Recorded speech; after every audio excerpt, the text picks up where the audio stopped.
On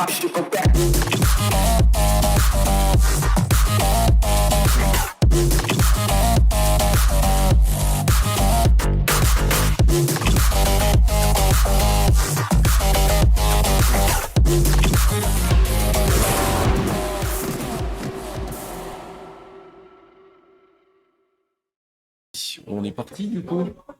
Bonsoir mon cher Alex.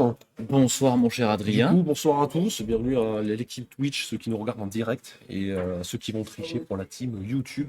Du coup, on est aujourd'hui en direct pour cette deuxième manche de ce championnat GT4 sur Assetto Corsa. Cette deuxième manche qui du coup aujourd'hui nous donne lieu à un rendez-vous pour un circuit plutôt mythique quand même, qui est tout simplement Spa-Francorchamps. Il va faire beau, c'est pas souvent, en général c'est pas spécialement un circuit qui est connu pour son temps magnifique. Mais bon, 14 degrés en piste, ça va le faire. Je pense qu'on va arriver à avoir une montée des pneus en température qui devrait se faire quelques tours bien chargés. Mais bon, ça promet une belle bataille. On a déjà un classement pilote qui n'empêche assez serré, si on regarde, entre certains dans cette catégorie GT4. Et pour l'instant, c'est une Aston qui mène, suivie de la BMW M4, du coup, de Tony Pisano et Michael Barta, pareil avec sa Vantage. On va commencer du coup, les quelques prochaines secondes, ça y est, les prochaines voitures du coup vont partir pour cette première manche du coup, de 10 minutes de qualification. Donc les premiers commencent à partir tout de suite. Donc on voit il va quand même relativement fermé. On va avoir peut-être les premiers pilotes qui vont peut-être commencer à faire les tours plutôt chill, pour pouvoir peut-être se mettre la piste en tête. Certains se sont entraînés, ce qui est fort possible. Les pilotes ont passé une bonne semaine à essayer de s'entraîner sur cette piste de Spa-Francorchamps, même si elle est relativement connue du fait de sa popularité. Les pilotes ont quand même passé une bonne semaine pour essayer de redécouvrir la piste, s'habituer aux conditions de piste qui sont mine de rien assez fraîches en termes de température, ambiante. Ça fait pas énorme quand même, mais ouais, c'est vrai que c'est un circuit qui est assez sinueux par moment. Et puis évidemment le radio qui va être à surveiller sur le départ de la course. On sait que c'est l'endroit le plus réputé sur ce circuit de Spa. Et voilà, donc c'est effectivement très connu pour ces compétitions de sport automobile. Donc c'est peut-être également les 24 heures de Spa et également les Grands Prix de Formule 1. Donc du coup, on est parti avec Enzo Valo qui ouvre pour le moment la voie, qui c'est ça, tout à fait avec son Aston. Très peu de Chevrolet, n'empêche, mais néanmoins dans cette course.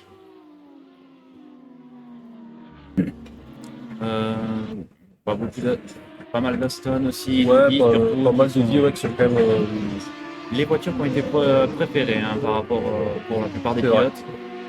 Les gens sont quand même assez connus par une bonne adhérence, mine de rien. C'est quelques tours bien chauffés, en tout cas c'est le cas dans la catégorie au-dessus, le GT3. On a eu une petite sortie de piste déjà, effectivement. Du pilote, je crois 83, si je dis pas de bêtises.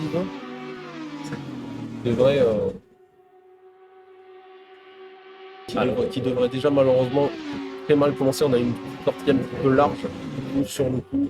Il s'agit de Thomas Garcia. Ouais, Thomas Garcia qui est parti à la faute. Ah oui, il va falloir commencer à mettre ses pneus un peu en température pour commencer à avoir le maximum d'adhérence. Ils arrivent dans un secteur qui est quand même relativement rapide et des virages qui se passent extrêmement vite. C'est vrai que ça peut être intéressant de venir chercher une bonne température de gomme. Alors qu'on a Enzo Valo qui va lancer son tour chrono, premier à lancer un tour chrono qualification. Comme je vous dis tout à l'heure, c'est qu'il y a beaucoup de choix de marques qui reviennent assez souvent, comme la Audi quand même.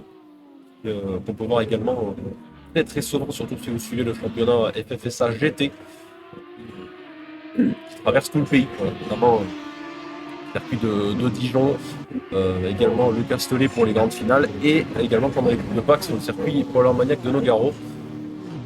Des voitures relativement efficaces. Alors qu'on a vu Enzo Valo qui a légèrement coupé au raidillon, alors il va falloir faire très attention à ce niveau-là parce que les track limites sont assez sévères exactement sur ce circuit. Tout à fait. On dit que les moindres petites erreurs seront fatales, soit peut-être des arrêts au stand ou quelques secondes de pénalité, voire des ralentissements. Ça promet énormément. Il vient de sortir des virages des Combes, se dirige vers l'épingle de Bruxelles. Virage très difficile du fait de la descente. faut maintenir suffisamment de vitesse pour passer dans ce virage, prendre une corde assez tardive et bien se placer en sortie pour pouvoir enchaîner sur le virage à 90 degrés à gauche qui suit. Peut-être un poil un peu large. Même chose pour Barta qui suit derrière. Ouais, tout à fait. Alors qu'on rentre dans le double gauche de con. Quand même pas trop mal son premier tour lancé. Il reste encore du temps pour essayer d'aller chercher un montant chrono. Après, c'est un circuit qui est quand même relativement long. La moindre erreur peut faire énormément mal sur un chrono. Et qui plus est, pas beaucoup de tours, hein, sachant qu'il reste déjà 5 minutes Ouais, avant la fin des... C'est vrai que la moindre erreur va être fatale, surtout pour les qualifications. C'est très important pour la suite du placement en piste pour le départ. On le sait, le premier virage, déjà, au moment du départ, risque d'être très intéressant à surveiller. Et je ne vous parle même pas de la montée du raidillon. On le sait, il se passe souvent beaucoup de choses. Ouais, va falloir garder son mal en patience et attendre la ligne droite de Kemmel, bien passer dans le raidillon pour essayer de tenter un dépassement au bout de la ligne droite de Kemmel dans le virage des Léger combes. blocage des roues, on a vu. Au niveau du sol, avec un premier chrono qui va être signé. Le pilote de l'Aston.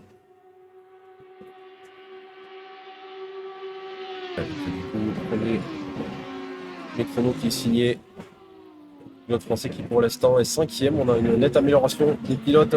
Kelbertax en place de la 5e place à l'instant. C'est Pierre Kamal pour l'instant. Sur le tier 8 qui tient la pole position avec un 2,34 338. Derrière, on voit qu'il y a quand même certains temps d'écart. Et l'écart entre les autres pilotes derrière n'est pas énorme, donc je pense que ça peut venir chercher de l'amélioration sur un deuxième tour lancé. Que le temps défile extrêmement vite. Il va rester plus de temps pour essayer d'aller chercher un temps référence. Les pilotes qui ont déjà fait une petite sortie vont le payer un petit peu du coup, ce qui vont avoir moins de temps pour de relancer.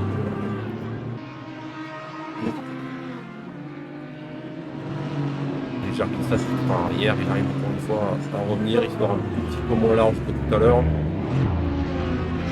Ouais, il y a une mini sortie, je crois même qu'il y a eu un carton, il me semble. Je vois que c'est pour la voiture, l'Aston Martin de Michael Barta qui est parti à la fin, qui m'a ressemblé pour reconnaître ses couleurs. Ah, qui sort un petit peu large, même beaucoup trop large sur ce virage. C'est un tour qui sera définitivement oublié. Ah oui, il va falloir vite passer à la suite et vite passer cette ligne pour retenter sa chance pour un chrono. Il a à peu près une marge de 30 secondes. Il a à peu près 30 secondes pour essayer de rejoindre l'arrivée, pour espérer au moins faire deux tours. Exact. Mais je pense que ça risque d'être un peu juste et qu'il aura droit à une dernière chance pour tenter d'améliorer sa position.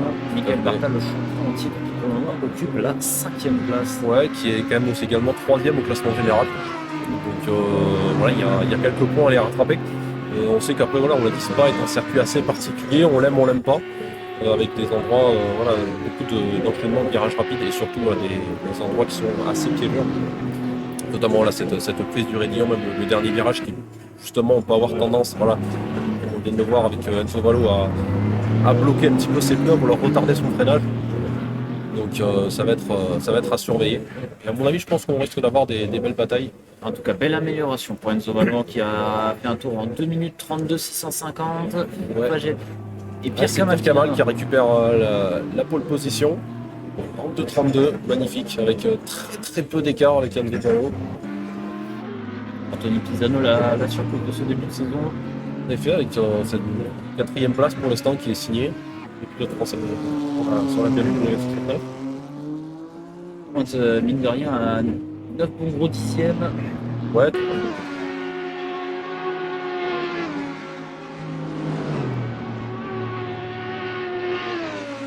Entame le raidillon de l'eau rouge. Sort plutôt bien du coup. Pas trop large sur les limites de piste. La longue ligne droite de Kemmel. Probablement la meilleure opportunité de dépassement, c'est dans cette zone, dans cette ligne droite, au freinage Tout à de fait. combe. Mais pour ça, il faut bien optimiser son passage dans le raidillon. Toujours rouge.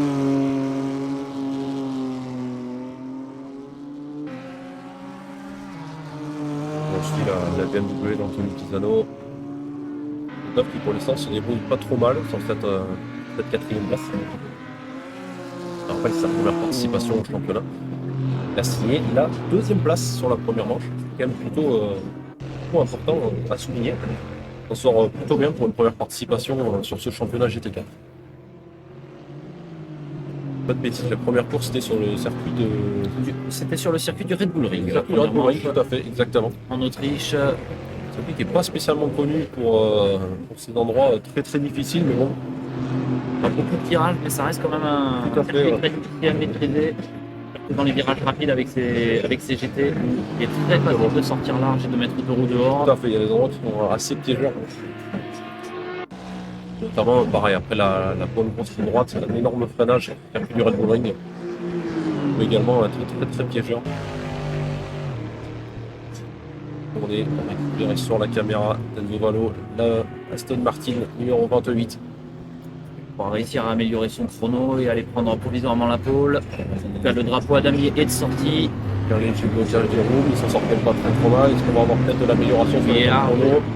Il est large dans le dernier virage. Ouais, Attention je à pense la pas que pénalité. il ira. Et Pourtant, il s'empare de la seconde pole une. position Avance sur Pierre Kamal. avec un 32-31. Ouh, et François Paget qui améliore et Pierre Kamal aussi qui améliore. Qui récupère. En 2:30.563. La nouvelle amélioration. C'est Florent Nicolas qui vient de prendre cette position en 2 minutes 30. Beaucoup d'améliorations, n'empêche. On voit Et que Anthony Pisano qui va prendre la 5e place devant Michael Barta. la piste a commencé à récupérer pas mal de grippe. Les temps se sont nettement améliorés. À part quelques sorties. Qui malheureusement dès le début perdent pas mal de temps à certains pilotes. Et bon voilà, c'est vrai qu'il faut quand même souligner que c'est le début, il faut de la montée en température sur les gones, c'est extrêmement important. Vous savez qu'on a dit, il y a beaucoup de virages rapides dans certains secteurs. Donc ça peut éventuellement. Je doute que Sébastien Grillet parvienne à faire une énorme amélioration. Voilà, le chrono en 5 minutes 30. Compliqué, c'est rentrer au stand derrière. Ouais, effectivement, ça, on rigolait. Qualification un peu compliquée pour sur sa Audi numéro 5. Mais voilà, après, c'est comme on dit, effectivement, les qualifications vont énormément aider pour la suite du départ. Une moindre erreur peut arriver aussi devant, donc il ne faut pas spécialement non plus pousser dans le négatif. Peut arriver, c'est un circuit voilà, avec des endroits où on l'a souligné, la sortie du raidillon, la grosse ligne droite peuvent être intéressants à suivre. Ne pas désespérer, ça peut être dans un bon, dans un mauvais jour. Du coup, on arrive au terme de cette qualification. On arrive sur notre tour de décélération. Donc, du coup, ce sont les 3 Audi qui partiront les premières. Première ligne 100% qui entre Exactement. Florent Nicolin et Pierre Kamal. Exactement. Séparés d'un peu moins de 5 dixièmes. Tout à fait. Ça promet une belle bataille entre les deux, surtout que Pierre Kamal a, sur la plupart de ses passages, récupéré le temps chrono principal. Donc ça promet énormément de bonnes choses. Alors en tout cas, fin de ces qualifications, Florent Nicolin en pole position pour la manche sprint, suivi de Pierre Kamal. François Paget partira en 2e ligne avec Enzo Valo. Anthony Pisano en 5e position. Michael Barta, le champion en titre, ne partira que 6e. Début de saison compliqué pour Barta, malgré une première manche. Une première manche où il avait plutôt pas trop mal performé. Ouais, effectivement. Malheureusement, la stratégie lui avait coûté pas mal de place lors de la course principale. C'est pas toujours bien enchaîné sur les courses, effectivement. Après, voilà, comme on l'a dit, c'est peut-être un circuit qui ne le convient peut-être pas spécialement, comparé à d'autres pilotes. Bon, voilà, comme on l'a dit, il y a encore la course sprint, plus la course principale, dont on le rappelle, de 40 minutes. Donc voilà, tout est encore à faire. Il faudra également gérer la au stand, essayer de trouver le meilleur moment. Voilà, et bien gérer sa course, faire attention aux réaccélérations dans les virages rapides pour ne pas partir à l'erreur. On a vu que certains pilotes malheureusement se sont partis à l'erreur dès le début, donc il va falloir surveiller tout ça. Donc on voit déjà Il y a pas mal. Commence à avoir un petit peu de monde sur le chat, c'est plutôt cool. Bienvenue à tous ceux qui nous rejoignent à l'instant. Donc du coup on vient de terminer cette qualification. Donc comme vous le voyez du coup, on va avoir une première ligne 100% allemande avec les Audi R8 qui sont très en forme. Dans ce circuit, on les sent plutôt à l'aise. Ça promet une belle bataille. Du coup, on enchaîne directement tout de suite avec cette course sprint. Pour ce sprint de 15 minutes. Tout à fait, exactement. Donc, Ce sprint de 15 minutes qui va ensuite régler la grille de départ pour la course d'endurance qui, elle, va faire 40 minutes. Exactement, il va falloir bien gérer pour le 17 arrêts. Avec, oui, effectivement, un pit stop obligatoire qui sera voie des stands qui sera ouvert du coup au bout de 25 minutes. Tout à fait. Et qui sera fermé à 15 minutes de la fin de la session. Tout à fait. Ça va être intéressant ensuite, surtout qu'en plus, très bon début de course pour Florent Nicolas, qui est quand même toujours quatrième au championnat au classement général. Donc avec 142 points, il n'est pas extrêmement loin de Michael Barta, qui malheureusement n'a pas fait un très très bon début de course, qui ne partira que 6e avec son Aston. Donc il sera quand même relativement embêté par le trafic. Donc ouais, on va avoir une course intéressante. Et il y a moyen pour ces pilotes qui sont un petit peu loin, et le départ qui est lancé à l'instant du coup. Ça va être très intéressant de venir suivre ça. Avec pour l'instant les Audi qui mènent toujours sur les premières positions. On essaie de Florent Nicolas qui prend pour le moment la tête et Michael Barta ça qui sort un se fait petit peu large à passer la sortie de ce premier virage. On va arriver sur un endroit qui va être plutôt intéressant. Ça va tenter de rentrer à 2 voire 3 de front. Ça va être très très compliqué. Les premières positions qui se passent plutôt bien pour l'instant pour ce Rédion. Ça rentre derrière à plusieurs. Il n'y a pas l'air d'avoir pour l'instant d'énormes sorties. Ça se passe plutôt bien, peut-être une légère touchette. Alors on va essayer d'aller chercher l'inspiration du coup. Toujours sur la caméra de Nicolas, toujours sur cette première position suivie extrêmement près par Pierre Kamal et son Audi R8. Avec par contre un très bon départ. Du coup, Michael Barta qui est revenu à la 4e position à la bagarre. La touchette effectivement. avec François Paget qui se sont touchés. Tout à fait. Pour le moment, on a tenté de défendre sa position. Barta qui va peut-être essayer à l'épingle de Bruxelles. Et pour l'instant, on voit quelques appels de phare qui sont faits. Il va essayer peut-être d'aller à l'intérieur. Non, il va essayer de se battre pour peut-être récupérer cette 4e position. Allez, ça arrive à bien gérer pour l'instant. Plutôt un bon départ. Michael Barta qui a sa 4e place. Il a gagné 2 places avec toujours ses 3 Audi sur ses premiers deux qui se suivent toujours. Kamal toujours à l'attaque qui veut essayer de perdre le moins de temps possible. Avec quelques appels de phare qui est fait sur Florent Nicolas, également équipé de son Audi R8. Championnat GT4 qui est quand même relativement intéressant parce qu'on est quand même sur des voitures souvent dites un peu de monsieur et madame tout le monde, avec moins d'équipement sur du GT3. Et ça, je trouve que c'est un championnat qui est quand même assez intéressant, notamment sur certains circuits qui sont plutôt sympathiques à voir évoluer, notamment sur ce circuit de Spa-Francorchamps. En tout cas, Pierre Kamal et Florent Nicolas qui sont partis loin devant, qui ont creusé l'écart avec leur groupe de poursuivants. Et à mon avis, là, il va devoir falloir attendre qu'il ait passé le raidillon, bien soigner son passage à la source et dans le raidillon de l'eau rouge pour essayer de tenter une attaque au virage des Combes. Même si Florent Nicolas est en train de creuser l'écart, on va voir ça. Une demi-seconde quand tu es passé à l'aspi, alors que derrière ça se bataille. Effectivement, on voit quand même aussi quelques pilotes qui malheureusement n'ont pas eu énormément de chance. Et Pierre Kamal qui est dans l'intérieur. Ça va être intéressant à venir suivre du coup, toujours cette bataille. Les deux vont pas se lâcher, on sait que les pilotes qui se connaissent bien. Allez, on va venir peut-être avoir une bataille derrière en tout cas. Ouais, exactement. Enzo Vallo qui est passé sur Pigano et qui a du coup fait perdre du temps. Derrière qui est un peu scindé le groupe en deux. On va avoir une bataille à la fois pour la première place et pour la 3e place. Et c'est serré derrière Barta qui va tenter de passer. Qui va tenter de passer dans la ligne droite de Kemmel. Il va être à l'extérieur aux Combes. Et le Barta qui passe la 3e place, du coup, avec son Aston qui vient séparer ce groupe d'Allemandes. Il va pouvoir réussir à enrouler à l'extérieur. Ça va être difficile. Attention là. Attention, il va tenter de décroiser à la sortie des Le retour en piste était un peu limite. On va avoir assez d'élan pour essayer de passer à Bruxelles, ça va être compliqué. Il va peut-être pas tenter ici. Voilà. Le champion en titre, en 2023, Michael Barta qui prend la 3e place. Et derrière, Pagé qui sort un peu large. Peut-être pareil, il va pas essayer de lâcher, ça sort pareil, un petit peu large aussi. Il essaie de reprendre vite une bonne trajectoire. Ça a permis tout ça à Hugo Valo et à Pisano de revenir, d'essayer de recoller sur ce groupe. Et quand même bien pour Florent Nicolas et Pierre Kamal qui pour l'instant se battent entre eux, donc ils ont quand même réussi à faire un peu de trou. Avec la bataille entre Michael Barta et François Fagé, ça leur a permis de creuser l'écart, on est un tout petit peu plus de 3 secondes. Et également, lui ne perd pas de temps pareil, il essaye de vite se débarrasser de Pierre Kamal, qui n'est pas évident à semer, on voit que l'écart quand même n'évolue pas tant que ça pour l'instant. Là il a l'air de le rattraper.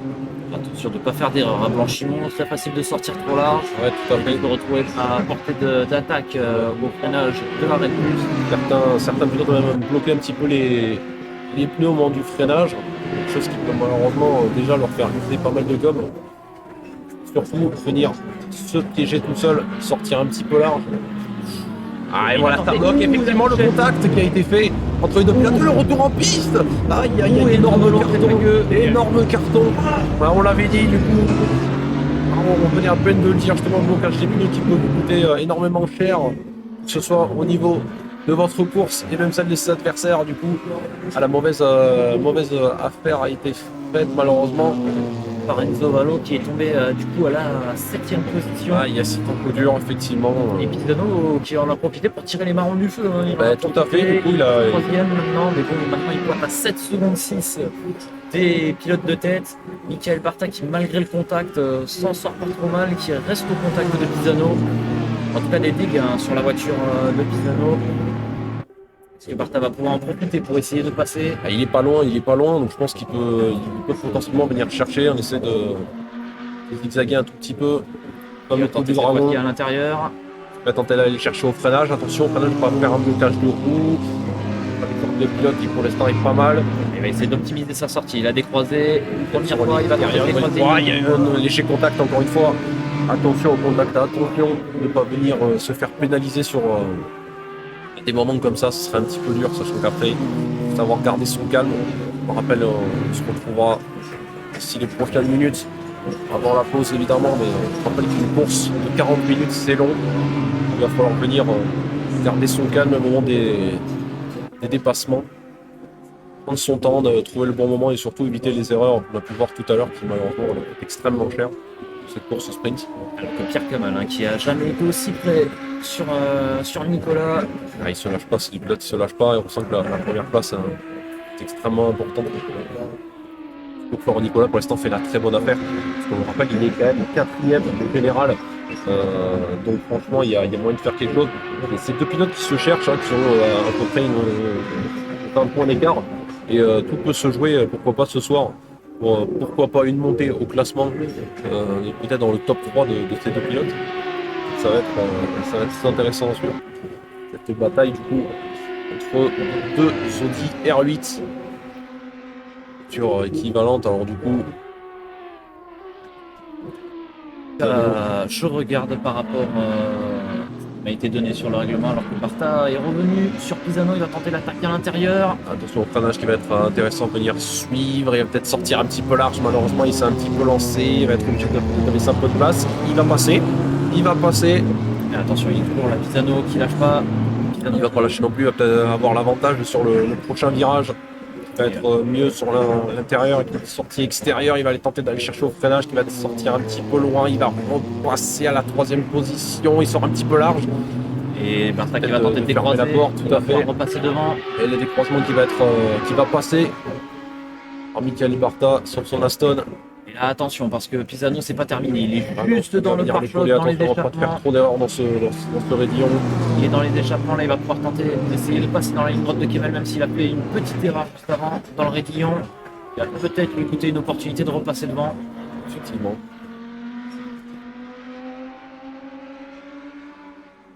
Bataille pour la dernière place sur le podium. Effectivement, le spectacle n'est pas désagréable à regarder, c'est plutôt intéressant. Donc les deux pilotes doivent être extrêmement concentrés pour ce sprint. Je me rappelle, il va falloir garder l'énergie pour les 40 prochaines minutes de course principale. La belle bataille entre le champion en titre et le rookie de cette saison, Anthony Pisano, qui en est à sa première participation au championnat. Qui commence extrêmement bien au championnat.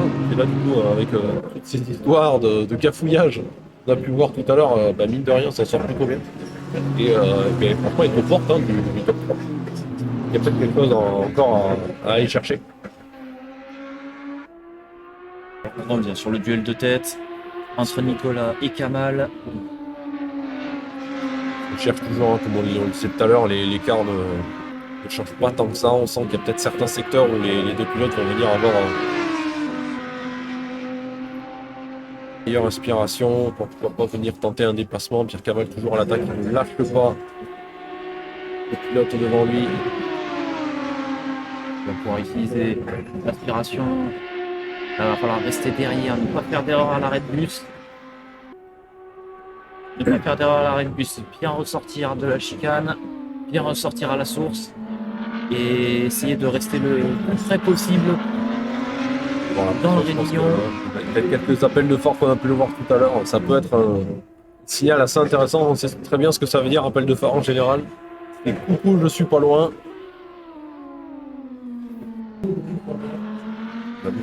Il a l'air d'être sorti un petit peu large là, Nicolas. Meilleur temps qui va être signé. Ça évolue relativement vite. Qui est en train de changer légèrement, on a l'impression. Que la pluie commence à arriver. On voit que c'est quand même un petit peu bleu par moment. Pas mal de soleil, mais à certains endroits de la piste. Pierre Kamal qui est bien à la spi, qui s'est déporté. Pourquoi pas venir chercher un dépassement ici? Il y a un léger contact entre les deux voitures. C'est Pierre Kamal qui a pris l'avantage du coup. Attention au freinage qui va être intéressant. On va venir se rabattre devant le pilote et c'est fait, bien joué, c'est propre. Très beau dépassement de Pierre Kamal qui reprend la tête de la course. Et la bataille est encore là, hein, c'est pas fini, il va pas se laisser faire. Bon, Nicolas, toujours à l'attaque sur Pierre Kamal. Pas laisser s'enfuir si facilement. Allez, ça se suit toujours là, la moindre erreur va être fatale. Ça se suit toujours, hein, ça veut pas se lâcher, aucun des deux pilotes ne veut céder. Trajectoire nickel, on essaie de faire son freinage proprement. D'intimider l'adversaire, en tout cas, de se montrer dans les rétroviseurs pour essayer de lui faire comprendre que je suis derrière, je vais pas te lâcher. C'est ce qu'a fait Kamal pendant la première moitié de la course. Et là maintenant, c'est Nicolas qui va devoir attaquer et Kamal qui va devoir défendre. Les rôles maintenant vont être inversés. Bien pour eux, ce qu'on nous disait, le classement général, ils ne sont pas dans le top 3, mais là on voit qu'ils sont à l'aise avec la voiture et qu'ils ont l'air à l'aise avec la piste. Et si on oublie cette bagarre, ce sont des points qui vont être très importants pour venir les marquer sur le classement général. Là, il est plutôt bien placé, il va peut-être pouvoir tenter à l'arrêt de bus. Attention, hein, parce que là quand on est à la speed, les virages de vitesse, la voiture a tendance à se déporter vers l'extérieur. Sur le point de freinage qui va être intéressant, venir suivre. Pas d'erreur, pas de freinage trop tardif. De large de Kamal, accord de la Là, il y a un léger contact entre les deux pilotes.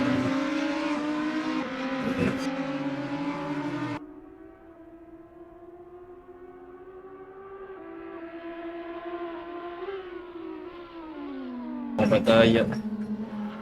Donc, il y a quand même pas mal de pilotes qui se suivent. Alors que normalement on devrait avoir entamé le dernier tour de cette course. Il reste un peu plus de 2 minutes, je pense que ça devrait être le dernier tour. Effectivement, elle a la bonne affaire du coup des pilotes sur les Audi là, qui vont venir avoir un très très bon placement pour cette course principale de 40 minutes, on le rappelle. Il va falloir venir gérer les batailles, surtout les instants qui vont être très très importants. Le départ, on sait que le premier virage peut être extrêmement dangereux. Et en tout cas, il zigzag, il essaie de couper l'aspiration, la Kamal. Sur du dragon, comme certains aiment bien l'appeler. Il va avoir, là, il a laissé passer probablement sa meilleure opportunité. La dernière opportunité qu'il a pour tenter de doubler, ce serait la chicane de la Red Bull. Maintenant ou jamais, effectivement. Mais est-ce que un dépassement peut-être risqué à vouloir peut-être trop en faire? Il faut forcer là, Il il va faut pas forcer lâcher. le pilote devant à prendre une autre trajectoire, essayer de défendre l'intérieur pour essayer justement d'optimiser sa sortie de virage.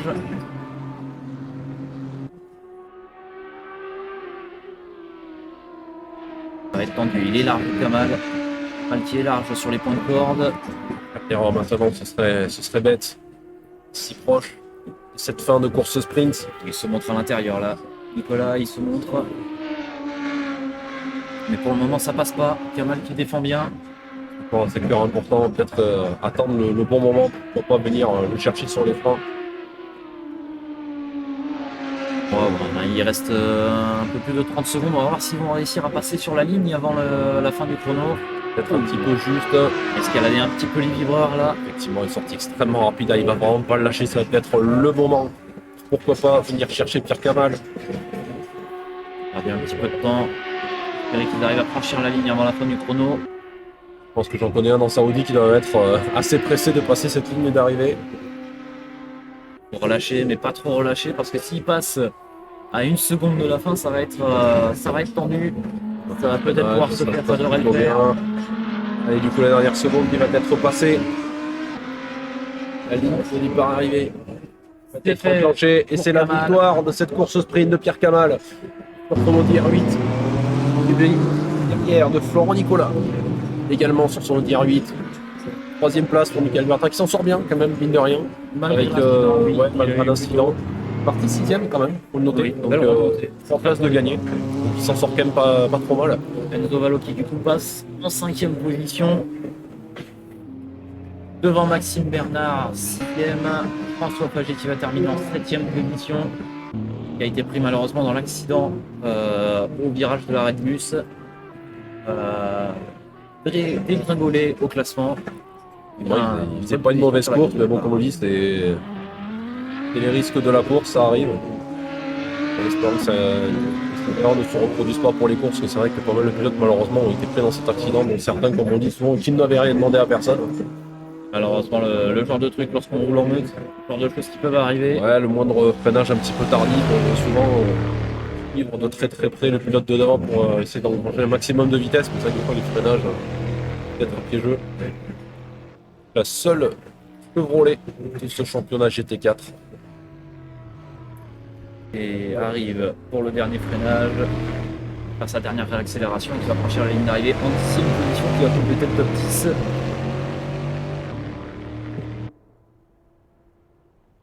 C'est fait pour le top 10. Ensuite, on va avoir Loïc Montel qui va compléter. Il est en 11e position.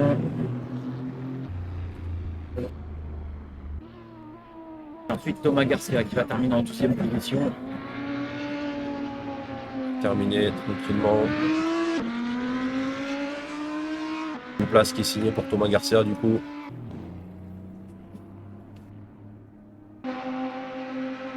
En tout cas, mine de rien, belle bataille. En tout cas, pour la tête de course. Effectivement, très belle bataille. Je crois que ça reste les deux pilotes qui sont pas lâchés. Une très belle bataille entre Florent Nicolas et Pierre Kamal. Donc ça va être très intéressant de venir suivre la suite de cette course. Ouais, les deux ne se sont pas lâchés, on essayait toujours de venir à la moindre erreur du coup du pilote. Et non, franchement, très belle course, ça promet énormément de choses à suivre pour la suite de cette course. Pas mal de batailles quand même derrière aussi. On l'a dit, une faute qui malheureusement a coûté cher à pas mal de pilotes. Mais bon, ça promet des choses plutôt intéressantes pour la suite. On le rappelle, du coup, 40 minutes de course, ça va être long. Il va falloir venir on dit garder son calme, pas faire des erreurs, on va dire bêtes, et surtout qu'on peut éviter, notamment au moment des dépassements. En lice, ça reste extrêmement long, donc là, il va falloir surtout venir chercher la régularité et prendre en compte les arrêts stand qui vont être extrêmement importants. Importants à gérer, qui ont eu leur importance lors de la première manche, mine de rien, qui ont coûté des bonnes positions à pas mal de pilotes. À voir comment, cette fois-ci, si les pilotes ont appris de leurs erreurs lors de la première manche et on va essayer de réaliser de bonnes stratégies. C'est ça. Donc, on a vu effectivement certains pilotes plus ou moins à l'aise sur cette piste. On a vu que certains, eux, n'ont pas perdu de temps, bien au contraire. On les voir à la bataille. Et ouais, c'est vrai que c'est un circuit qui va plaire souvent à certaines personnes et à certaines voitures également. Il ne faut pas oublier que Par exemple, là, Audi, comme on l'a dit, qui après, peut quand même bien chauffer, peut être intéressant de venir chercher. Mais ouais, là, ça promet d'avoir un top 3 très intéressant, surtout là, de quoi d'affaires potentiellement, avec Florent Nicolas et Pierre Camal, qui, voilà, sur leur 4e et 5e place, on rappelle que Florent Nicolas est à 142 points et 126 pour Pierre Camal. Là, pour l'instant, ils font la bonne opération. Oui, il se relance complètement pour le championnat à l'heure actuelle. Quand on voit que le leader du championnat, Enzo Valo, n'a fait qu'une malheureuse. On n'a plus les positions malheureusement. Ouais, Mais et- il n'a pas été extrêmement bien opéré. Mais oui, le leader du championnat qui a été pris malheureusement dans le carton qu'on a eu tout à l'heure, qui a perdu énormément de place et qui du coup peut lui coûter la tête du championnat. Même que Tony Pisano qui a terminé en 4e position, donc il y a moyen que ça refaire bien les choses au classement. Ça va être une course intéressante, surtout pour ces deux pilotes qui le savent, leur classement. Et là, on voit qu'ils sont bien plus à l'aise dans cette course. Donc, même pour eux, ils doivent se dire que ça va être le moment ou jamais pour venir marquer le plus de points. Parce que du coup, il va falloir enchaîner. Du coup, on va peut-être aller vous chercher un certain pilote. Pourquoi pas commencer dans le top 3, parce que c'est vrai que ça va être très intéressant de venir voir du coup les avis qu'ils peuvent avoir. Pourquoi pas du coup On va commencer par notre vainqueur. par notre vainqueur. Je pense que ouais, on va peut-être essayer d'aller vous chercher un certain Monsieur Kamal. C'est intéressant de venir suivre avec cette bataille qu'il a eue avec Florian Nicolas. Chercher Monsieur Pierre Kamal. Très belle course, franchement. Ouais. Pas été déçu de ce championnat. Une belle bataille pour la tête de course et on C'est espère ça, tout à avoir la même chose pour la course d'endurance, même si ça risque d'être un peu plus compliqué. Pour 40 minutes, je doute que les pilotes puissent tenir 40 minutes l'un derrière l'autre. Mais on peut toujours espérer un très bon résultat et bien sûr. enfin du très beau spectacle, ne serait-ce que pour le podium, ou en tout cas pour le classement du championnat qui, là, je pense, va être complètement relancé. Ouais, ces deux pilotes vont franchement pas mal se surpayer, on l'a vu sur leurs prestations, les deux vont savoir peut-être à quel moment s'arrêter. L'un va peut-être faire en fonction de l'autre. Donc voilà, il faudra surtout bien prendre en compte ces arrêts. Parce que 40 minutes, on le rappelle, c'est extrêmement long. Donc il va falloir être surtout venir chercher la régularité. Alors on essaye de venir chercher notre pilote qui ne devrait pas tarder à arriver. On va les avoir laisser son avis. souffler un tout petit peu, Ouais, tout à fait. de se remettre de leur émotion, Tout à fait. souffler un petit peu, de se préparer aussi pour la course d'endurance qui va suivre. Exactement, tout à fait. Et, Allez, du coup, voilà l'arrivée de notre vainqueur de course sprint, du coup, qui arrive maintenant. Hop.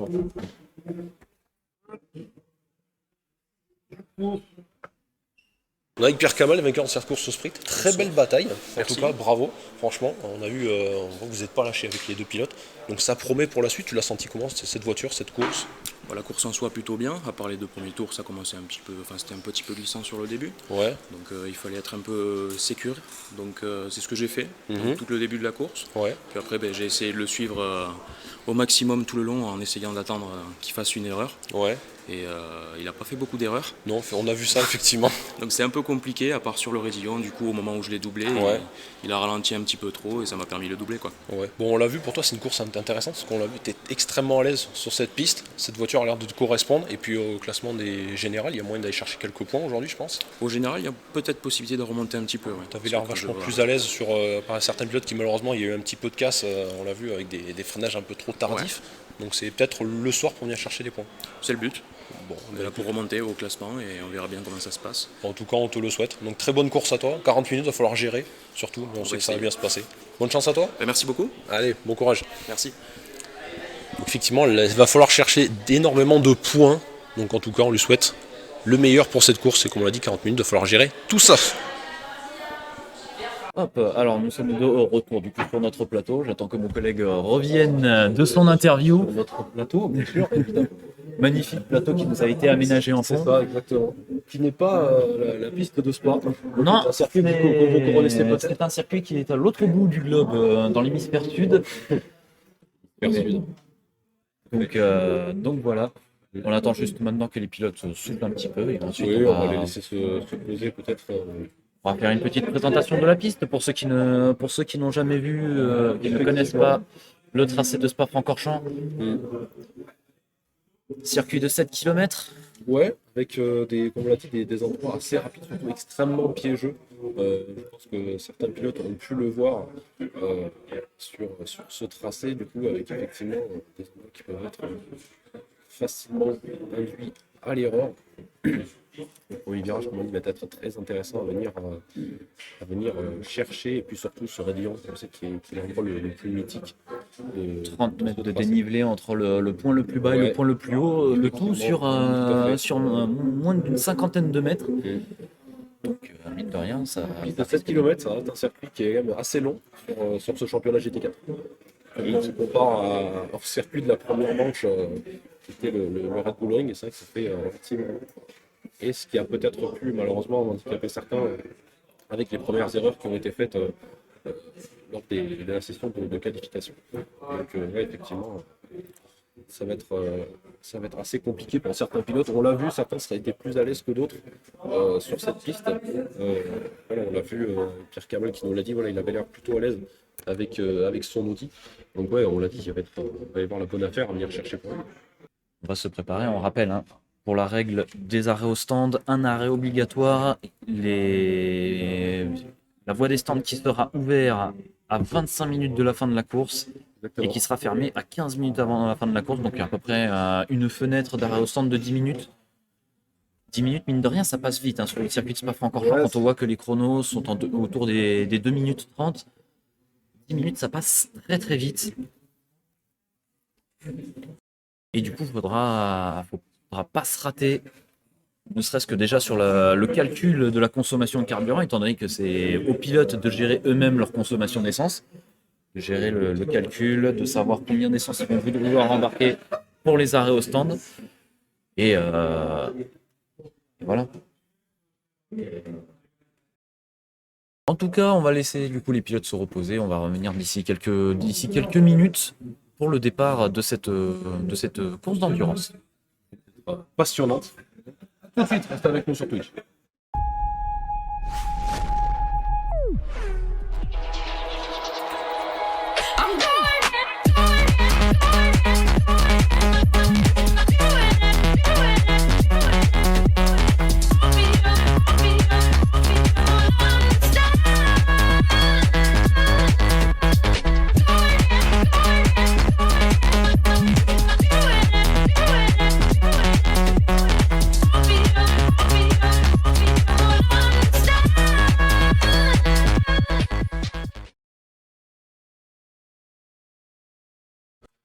Allez, du coup, nous sommes de retour pour, d'ici les quelques prochaines minutes, reprendre cette course. Mais d'abord, on va essayer d'aller chercher quelques petites informations au niveau de nos pilotes. On retrouve Alex tout de suite.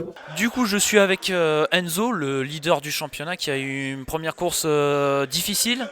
Petit accident au virage de la Red Bus. Est-ce que tu peux nous dire ce qui s'est passé ? Déjà, j'ai eu un départ, j'en ai pas mis énormément pour un petit peu sécuriser, pour être sûr d'arriver au bout de la course sans casser l'auto. Je me suis retrouvé 8ème après le deuxième virage, donc j'ai dû en remettre un petit peu. Pour au final me retrouver dans un fait de course où devant moi il y a eu quelques erreurs, on n'a pas vu les autres coéquipiers et c'est la touchette. Je me retrouve en tête à queue dans l'herbe. Je repars 7ème je crois. Et c'est reparti dans une chasse pour aller chercher des secondes, remonter et essayer de faire la meilleure position possible. Mais bon, on sait que c'est pas facile à Spa avec les Aston. On a peu de trains à vent dans les virages rapides. Contrairement aux Audi qui ont des trains à vent fous furieux. Donc c'est pas facile mais on essaye de faire au mieux. Et du coup, comment tu abordes la course d'endurance qui va commencer là maintenant ? Est-ce que tu as une stratégie en tête ? Est-ce que tu vas aller à fond pour essayer de remonter, pour essayer de conserver la tête du championnat ? Ou tu vas la jouer prudente pour éviter un autre incident de course ? Le but c'est quand même d'aller au bout, donc prendre quand même quelques précautions tout en mettant quand même pas mal de gaz. Après, contrairement aux autres, moi je pense que je vais pas changer les pneus. Donc je vais quand même gagner un peu entre 30 à 40 secondes au stand. C'est là que je vais essayer de faire la différence parce que je sais que quitte à tout perdre, faut essayer quoi. Donc je vais partir, je pense, sur cette option-là. Après c'est la course, donc on verra sur la piste. Bah, merci à toi et bonne course pour l'endurance.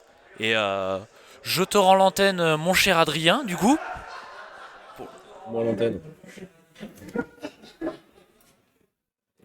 On récupère l'antenne effectivement. Donc cette course qui va pas tarder à reprendre. Va pas tarder à reprendre. Donc vous savez, on l'a vu, il va y avoir des choses intéressantes à venir chercher sur cette course. Pas mal de bagarres. Et ça promet énormément de choses. Arrête de toucher.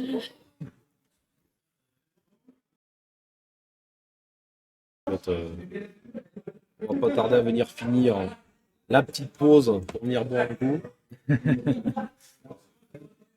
Ce live n'est pas sponsorisé par Kuka. Pourquoi pas, après, voilà, si vous voulez venir sponsoriser, n'hésitez pas. Même Red Bull, les marques les plus connues, pas de soucis, on boit de tout. On n'a pas de jaloux. En tout cas, curieux de voir du coup Enzo essayer de faire une remontée pour essayer de maintenir sa tête au championnat. Hein. Son avance au championnat qui a du coup bien dû fondre avec la course précédente.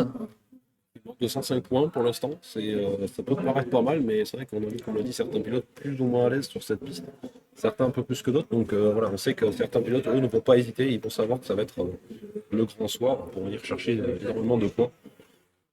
Donc ça promet les batailles les plus intéressantes. Et comme il a dit tout à l'heure, hein, visiblement, et ça s'est confirmé pendant les qualifications, visiblement les Audi qui sont bien plus performantes sur ce circuit, bien plus adaptées à un circuit comme Spa-Francorchamps, contrairement aux Aston Martin. Et du coup, ce sont des voitures qui ressortent relativement souvent des catégories R8 chez Audi. On l'a vu que ce soit GT4, GT3. C'est-à-dire qu'ils remettent souvent pour leur niveau de performance. On sait que la plupart, certains ont souvent un petit peu de mal à venir monter les gommes en température. Mais une fois que c'est le cas, on arrive à des voitures extrêmement performantes, avec un niveau d'adhérence, franchement, qui n'est pas négligeable. Donc là, franchement, on a de belles batailles. Ça, c'est plutôt cool. Et du coup, on voit que certains pilotes commencent peut-être à venir se replacer. et on aura une petite subtilité du coup pour cette course d'endurance, mon cher Adrien, étant donné que ce sera de nuit. Effectivement. Et les pilotes n'étaient pas au courant jusqu'à maintenant, donc ils vont découvrir pas de nuit. Et c'est très fun. Oui, et ça va. C'est extrêmement fun. Ça va ça va pimenter cette course qui déjà s'annonçait comme très intéressante. Ouais, là, du coup, encore plus. Il va falloir faire bien attention, bien retenir ses points de freinage et faire extrêmement attention, surtout à la distance qu'il va falloir laisser avec tous les pilotes. On l'a vu que 2 jours, voilà, certains ont un petit peu de mal avec leur point de freinage. Donc là, ça promet d'avoir des belles bagarres. Alors que ça y est, le starter nous annonce départ dans 3 minutes. Les pilotes sont invités à aller rejoindre leur machine. Et on va voir ce que ça va donner pour les pilotes qui vont découvrir Spa-Francorchamps de nuit. Ah ouais, c'est une toute autre expérience. Avec des conditions climatiques qui vont être différentes. Donc ça va annoncer pas mal de suspense. En tout cas, pas mal de suspense pour cette course. Et ça va rendre la chose, ça va pimenter un petit peu les choses. C'est vrai qu'on va voir si les pilotes qui sont partis devant ont une belle appréciation dans ce circuit de nuit. Comme on l'a dit, de nuit, de jour, c'est vraiment extrêmement différent. C'est là qu'on va avoir une facilité à s'adapter à cette piste. Et il va y avoir aussi toute la gestion des pneumatiques qui va rentrer en compte. Ouais, tout à fait, il va falloir venir prendre en compte, effectivement, La montée des pneus en température, le choix stratégique des pneumatiques, si les pilotes décident de changer de pneu pendant les arrêts au stand ou s'ils vont tenter, comme on a pu voir avec Enzo, d'aller au bout juste en faisant le ravitaillement. Donc à voir ce que ça va donner. On avait vu pas mal de différences de stratégie, hein, des pilotes qui s'arrêtaient plus tôt, qui mettaient moins d'essence au début, ou alors qui mettent de l'essence, qui remplissent le réservoir au maximum pour en remettre le moins possible lors des arrêts au stand et du coup économiser le temps de passage au stand. Ça va être vraiment quelque chose qui va être très intéressant. Ouais, il faut revenir sur ça pour chacun des pilotes. Donc, c'est notamment pour certains qui vont venir jouer énormément, qui vont jouer très très gros sur cette course. Donc, il faut surtout ne pas falloir se viander dans ces pit stops obligatoires. Je me rappelle, en tout cas, c'est un obligatoire. Surtout pour la plupart, comme on l'a dit tout à l'heure, vont faire en sorte de s'arrêter peut-être en fonction des personnes qui sont devant nous. Donc, ça va être intéressant à venir suivre. Et le départ de la course qui devrait ne plus trop tarder. On sent certains pilotes déjà à fond. On va tarder à pouvoir switcher tout ça. Ça devrait montrer la course. Attendez, les derniers pilotes qui s'installent. Et une température topique de 18 degrés. Donc on va pouvoir avoir peut-être une montée en pneumatique légèrement plus haute que pendant les premières sessions avant celle-ci.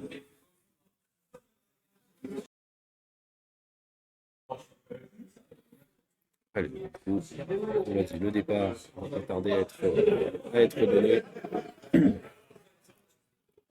Ici, les prochaines secondes, on attend l'installation Des pilotes en grille. des derniers pilotes, effectivement, en grille, qui ne vont pas tarder à rejoindre cette grille. Et c'est chose faite, du coup, pouvoir enchaîner sur ce départ qui va promettre de la bagarre. Tous les pilotes sont placés sur cette piste. Et ça va être l'heure de venir lancer cette course de 40 minutes.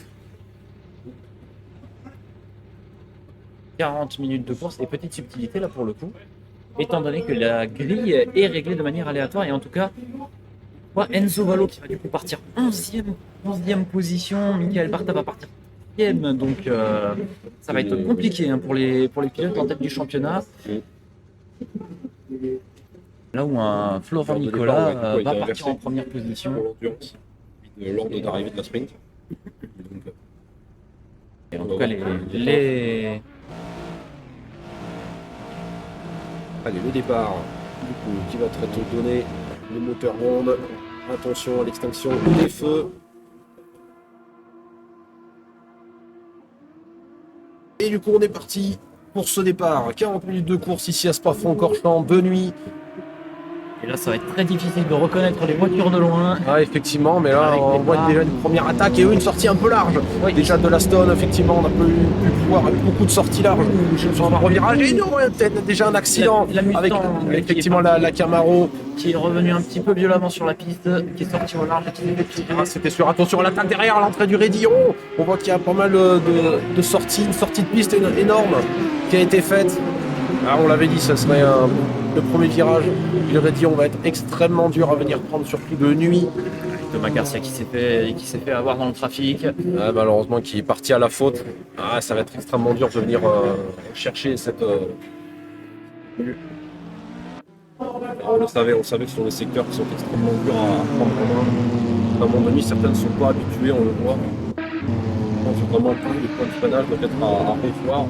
Attention, c'est à court-circuité là, Loïc Montel qui a court-circuité la chicane. Attention à la pénalité. S'il a gagné une place, il va devoir la rendre. Sinon, ce sera pénalité possiblement de Drive si jamais. C'est vrai il est entraîné. Un départ assez mouvementé, mon cher Alex, effectivement. Et les leaders du championnat qui essaient de se frayer un chemin, hein, parce que je rappelle que Pierre Clermont est actuellement en deuxième position et une seconde 4 du leader. Et donc pour le moment, c'est lui qui fait la bonne opération dans ce classement. Et Florent Nicolas également, pilote. comme on l'a dit, qui est en première place et quatrième provisoire pour l'instant dans ce classement général. Et là, effectivement, il commence à dépasser 7 secondes d'avance. Donc oui, franchement, là, il faut rester sur ce timing, sur ce rythme de course qui, comme on l'a vu, commence extrêmement fort. Belle remontée de nos leaders du championnat. Enzo Valo qui est remonté à la 5e place, Pisano qui est 6e et Barta qui est 7e maintenant. Tout à fait. On va devoir se batailler pour essayer de remonter. Là, franchement, ouais, c'est une course mouvementée. Là, et du coup, on voit Pierre Camal toujours en deuxième position. Qui est Top 3 Audi, on revient à ce à quoi on avait vu tout à l'heure. Avec François Paget, du coup, qui a récupéré cette troisième place qu'il avait eue sur les premières Il y a courses. le côte à côte entre Barta et Pisano et c'est Barta qui va réussir à prendre l'avantage. Avec son Aston, effectivement, ça promet. Barta qui est passé. Attention, peut-être une attaque de Pisano. Il va tenter à Freinage. l'extérieur à la république. Sur le freinage, on a vu déjà pas mal d'erreurs de ce côté-là. Allez, ça reste assez propre au niveau de la trajectoire. Enzo Valo est passer pour le gain de la 4e place. Effectivement, ça se bataille aussi un peu partout. On voit que le rythme, ça part malheureusement les malheureux que ce soit un petit peu, qui n'ont pas eu de chance, en tout cas pour certains. Notamment, on l'a vu dès le premier virage. Les voitures sont sorties extrêmement loin. Très très mouvementé, on s'y attendait. Il y a Pierre Kamal qui a réduit l'écart sur Florent Nicolas. Qui est remonté à Bien réduit l'écart, donc il a peut-être dû avoir une légère erreur de la part de Florent Nicolas Il est sur sorti le là. MS. Et ça risque de lui coûter extrêmement cher.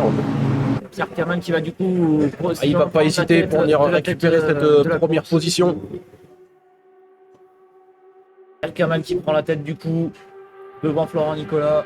Qui a bien récupéré, qui a été à presque 1 seconde 4 d'avance. Alors, je ne sais pas s'il y a peut-être une légère erreur de pilotage de la part de Florent Nicolas. Ah, et attention, une Aston qui est partie à l'erreur et c'est Michael Barta. Ah, qui est parti dans le mur, qui est parti à l'erreur. Ah, c'est un coup dur. Coup dur pour le champion en titre. Ah, qui malheureusement là, voit une opportunité s'échapper. Il a plus une place. Il retombe à la 7e place. Maintenant, il pointe à pratiquement 10 secondes de Pisano. Ça va être compliqué là de remonter, surtout si la voiture a pris les dégâts. Tout à fait, ça va être très dur de venir remonter tout ça. Une erreur qui va lui coûter cher de la part du champion en titre, effectivement. C'est une course un peu compliquée, on l'a vu pas extrêmement à l'aise sur cette piste. Le champion en titre. En tout cas, ça se lâche pas devant Nicolas qui est toujours derrière Kamal. Effectivement. Derrière, on a Paget qui pointe à 1 seconde. Et une sortie de piste du coup. Paget qui est parti à la faute. Effectivement, c'est François Faget qui est parti à la faute avec son R8. Et ouais, on avait parlé des températures des pneus, on avait parlé des températures des gomme qui allaient possiblement jouer leur rôle et pour le moment ça a l'air d'être ça. Et les gommes qui. C'est un coup dur effectivement pour lui. Les gommes qui ont pas mal de 3e place. Les gommes qui ont pas mal de difficultés à monter en température. Alors que Nicolas qui est revenu sur Kamal qui va tenter d'attaquer, il se montre à l'intérieur. Ici il n'y a pas beaucoup de place pour tenter un 2 de front. Et Kamal qui tient. Bon, il tient bon pour l'instant. Après, la question va être de savoir combien de temps il va falloir tenir cette cadence, surtout comme on l'a dit, surveiller les arrêts au stand.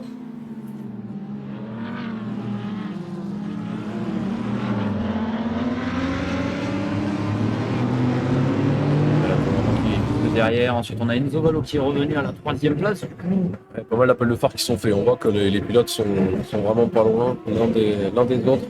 Alors que Pisano qui a pris du coup maintenant la 4e place sur Maxime Bernard en 5e position. Tout ça, ça va nous relancer un peu le spectacle. Hein. C'est ce qu'on espérait, relancer le championnat. Un rythme qui sont pas près de lâcher, donc on risque de pouvoir suivre cette bataille de très près pendant peut-être, s'il faut, la quasi-totalité de cette course. Et, franchement, ouais, on va pas être déçu de cette prestation. Comme on le voit, l'écart est à peu près comme tout à l'heure, on est sous la seconde. Avec la speed, ça va être un petit peu compliqué. Effectivement, après, il faudra voir peut-être avec Enzo Valo qui, mine de rien, est 3e. Avec Fonda Stott, toujours premier au général, donc il est dans le top 3, il y a des points à aller chercher. Peut-être que la solution pour lui, peut-être d'attendre une bagarre potentielle entre les deux pilotes de devant. Pourquoi pas venir chercher, saisir en tout cas une opportunité.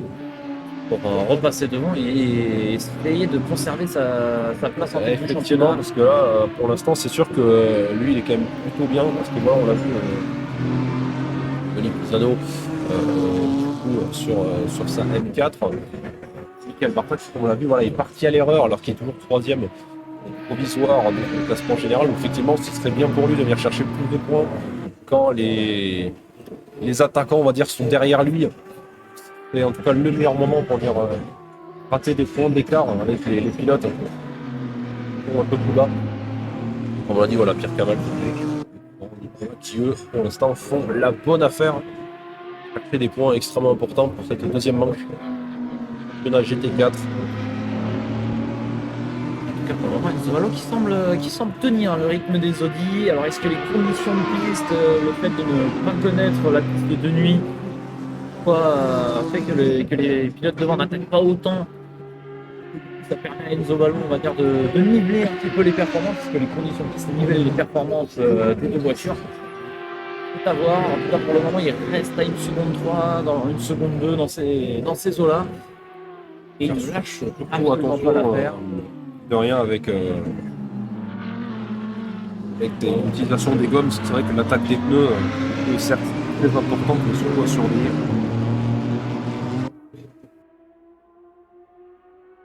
Pour les pilotes qui sont partis à la faute, alors il faudra faire attention à l'usure des gommes alors que Nicolas attaque à l'intérieur au virage de la source. Ça a forcé Kamal un petit peu large, est-ce que du coup il va pouvoir essayer de passer? Non, Kamal a bien réussi à gérer sa sortie. Il est passé sous la seconde, hein, du coup Enzo Valo, c'est peut-être, comme on l'a dit, le moment de pourquoi pas venir chercher l'opportunité de bagarre entre les tricks. Ça arrive notamment à pas mal de courses où des fois finalement le troisième il s'en sort plutôt bien à attendre peut-être une sortie un peu large. C'est pour ça qu'il a fait les appels de phare, hein. C'est pour rappeler que même s'il est en troisième position, il est pas loin. tout de même là. Ah, il est pas loin, il n'hésite pas à faire coucou comme on dit. Alors que Parta et Paget qui sont en train d'essayer de remonter au classement. Et Parta qui va tenter de passer. Et il est à l'air d'être passé dans la ligne droite de Kemmel sur Paget. La manœuvre a été effectuée, du coup il remonte en 6e position.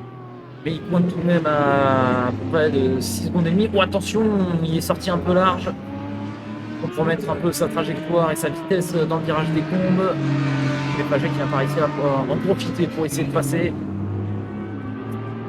Il y a 7 secondes à devoir refaire sur le pilote devant lui. Ouh, Derrière la bagarre, glisse. ça sort large malheureusement. Perd un peu d'adhérence. Parta qui est sorti large et qui du coup retombe en 7e position et qui va devoir tout refaire pour repasser devant Paget. La bagarre est quand même partout, que ce soit devant, derrière, et de peloton. Ça reste très divertissant à suivre. On voit qu'aucun des pilotes ne veut lâcher, avec importe la position. On trouve plus les dans le championnat et on voit que Valo qui est revenu à un 5e qui est vraiment dans ce groupe. Et là, le fait de voir les pilotes devant lui, ça le motive, ça va le motiver à essayer d'attaquer pour essayer de passer devant. Et on trouve Kamal qui est moins bien sorti du dernier virage. Et du coup, ça permet à Nicolas de tenter de passer par l'extérieur. Chercher, Ouais, il va faut essayer. pas d'aller chercher au freinage, c'est peut-être un peu loin. Ça va être très attendu. On va Kamal essayer qui de défend voir à ça. l'intérieur. Peut-être retarder un petit peu son freinage. Attention, peut-être au léger blocage des roues. Il va Il va venir aller chercher un léger contact entre les deux. J'ai Kamal qui est passé à la partie à la faute et ça Ah, effectivement. Valo qui en Enzo Valo profite. qui, comme on l'a dit, faut pas l'oublier. Hein. Il était 3e, maintenant il vient de gagner une place. Il va pouvoir tenter de passer à l'intérieur au coup. Et ouais, ne À jamais moins que oublier la Kamal va 3e place. tenter. Kamal qui va tenter sa Allez, rentre à attention au droite point de dans le freinage, à virage. droite de frein, ça passe. Ah, la bataille va être intéressante pour le top 3. Là, ne jamais oublier la personne en 3e place. Alors que Parta est repassé. Il y a un beau duel derrière entre Parta et Paget. C'est côte à côte. Et Parta qui semble être passé sur Paget et qui en a profité pour recoller sur Bernard. Bernard qui est peut-être parti à la faute parce que l'écart n'est maintenant que d'une seconde entre le 5e et le 6e. On repasse devant avec Enzo Valo qui va tenter l'intérieur au coup, mais Kamal qui va tenter de passer. Pourquoi pas. Attention à l'excès d'optimisme. Le meilleur moyen de se saboter sa course, c'est pour moi, qui va peut-être lui aussi en profiter de cette bataille à 3. Finalement, tout le monde en profite, ce qu'on l'a dit, ça peut être bénéfique. On le sait que les moindres erreurs peuvent être profitables pour ceux qui suivent derrière. Voilà, on l'a dit, des fois, le but n'est pas spécialement de chercher on l'a dit, les personnes devant, mais juste essayer au moins suivre le rythme pour pas venir saisir la meilleure opportunité. Chercher un dépassement. Ce qui est en train de se passer, on l'a vu pour Enzo Valo. En tout cas, on voit Pisano qui est en train de faire les appels de part, qui est en train de signaler aux 3 leaders qu'il est en train d'arriver. Juste derrière, il va tenter lui aussi de jouer sa place sur le podium et peut-être même la victoire. Très belle bataille. Alors qu'on va pas tarder à arriver au premier quart d'heure de course. C'est du coup l'ouverture de la fenêtre d'arrêt au stand dans 2 petites minutes.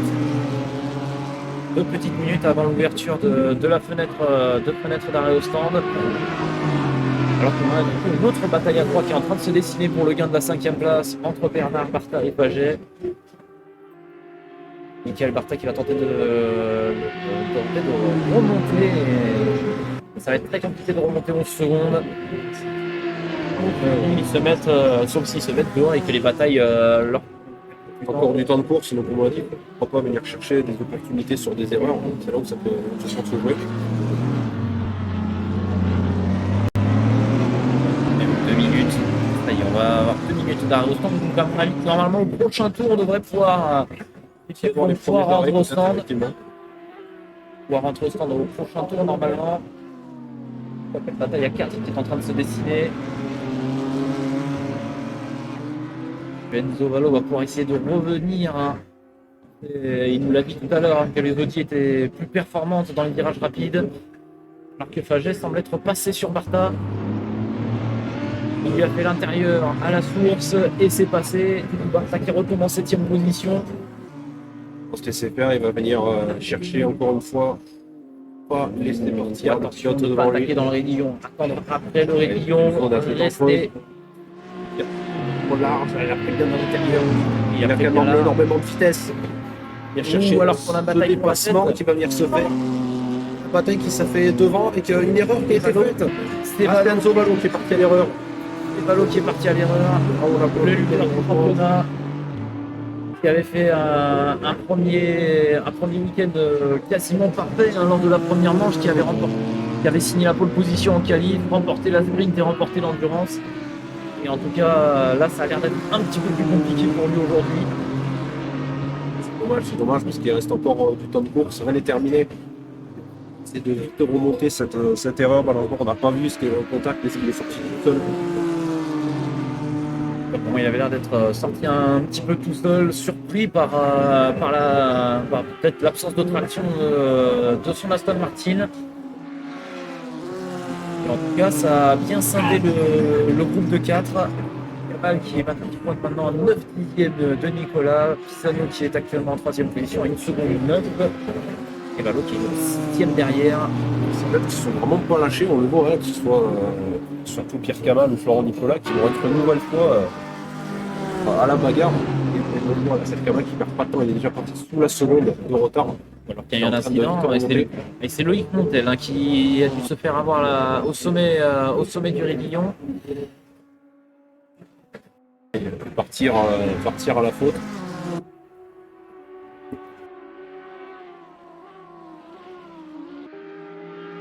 C'est la bataille pour la 6ème et voire 5ème place même.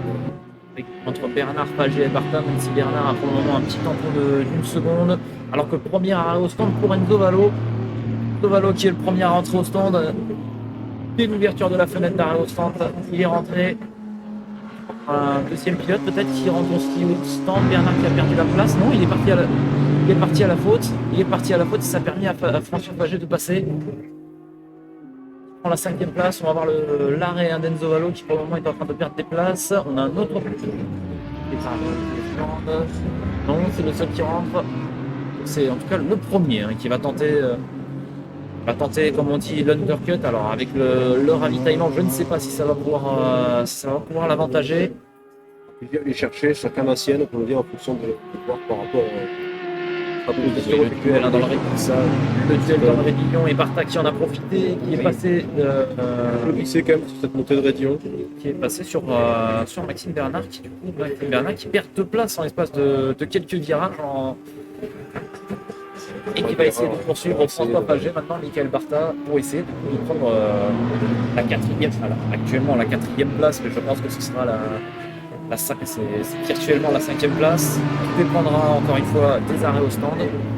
C'est pas très à l'aise cet Aston sur ce tracé, peut-être manque d'adhérence dans certains tracés. On a vu des fois l'arrière chasser un petit peu. Je crois que c'est pas spécialement la voiture la plus stable de toutes pour l'instant, en tout cas sur ce tracé.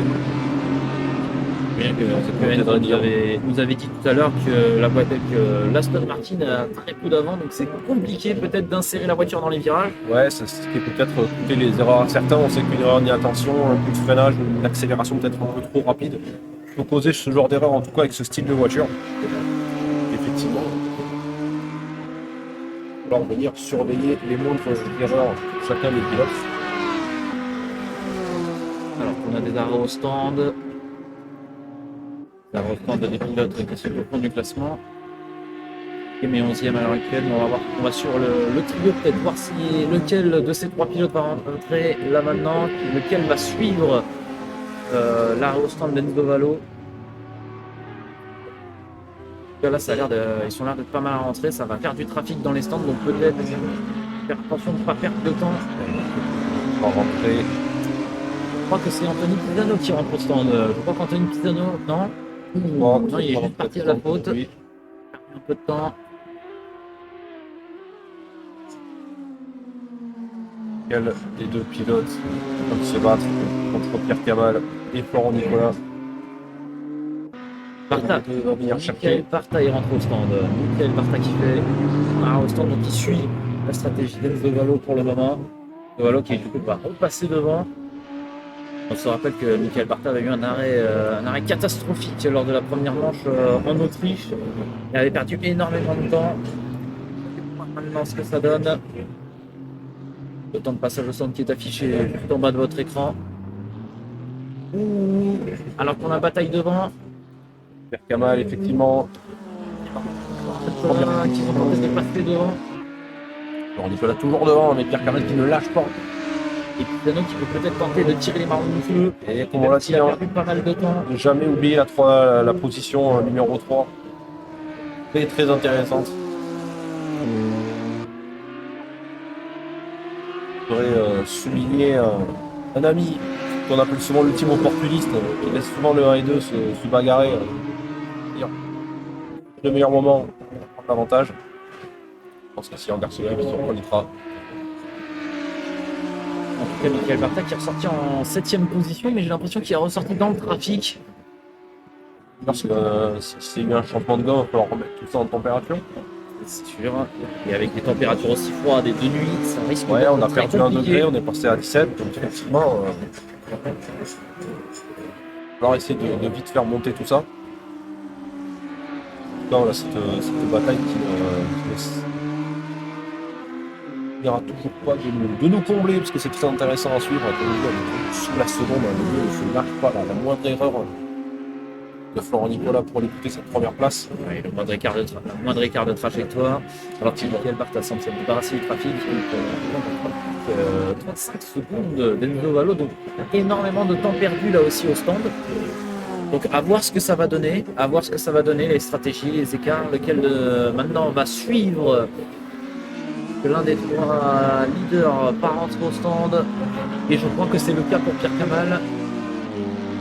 Pierre Kamal, oui, effectivement, qui rentre au stand. De même qu'Anthony Pisano, les 2 pilotes rentrent au stand. On va essayer de suivre qui va ressortir devant ces 2 pilotes. Surtout faire un bon arrêt, il va falloir aller venir chercher un excellent arrêt, faire le moins de temps possible.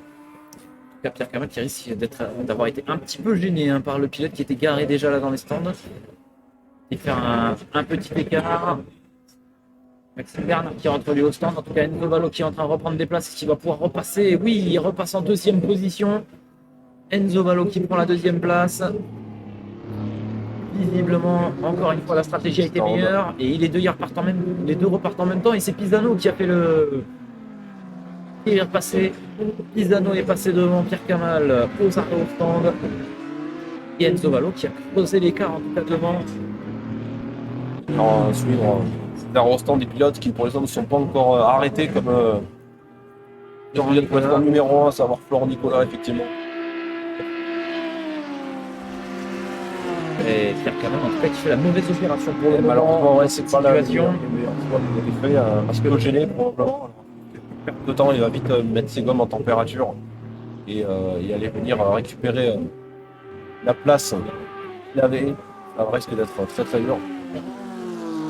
Là, c'est vrai qu'il a malheureusement il n'a pas eu le bon timing d'être arrêt au stand. On va essayer de suivre l'écart qui sépare Nicolas de Valo. Au moment qui stagne à peu près 24 secondes. Encore une fois, Enzo Valo qui avait fait la meilleure stratégie pour les ravitaillements lors de la première manche en Autriche. C'était lui qui avait réalisé la meilleure stratégie, qui s'en a été le mieux tiré, qui avait profité pour creuser l'écart. Donc pour le moment, il semble faire le bon call stratégique. 24 secondes d'écart, je pense que ça peut le faire pour repasser devant. voir ce que ça va donner quand on voit où sont Pisano et Kamal. Pour le moment, il a fait le bon choix stratégique. Bah, il a fait le bon choix, effectivement, on l'a dit, ça va être important pour lui de venir faire les meilleurs choix possibles. On l'a dit, il est toujours premier provisoire avec 205 points sur le classement général.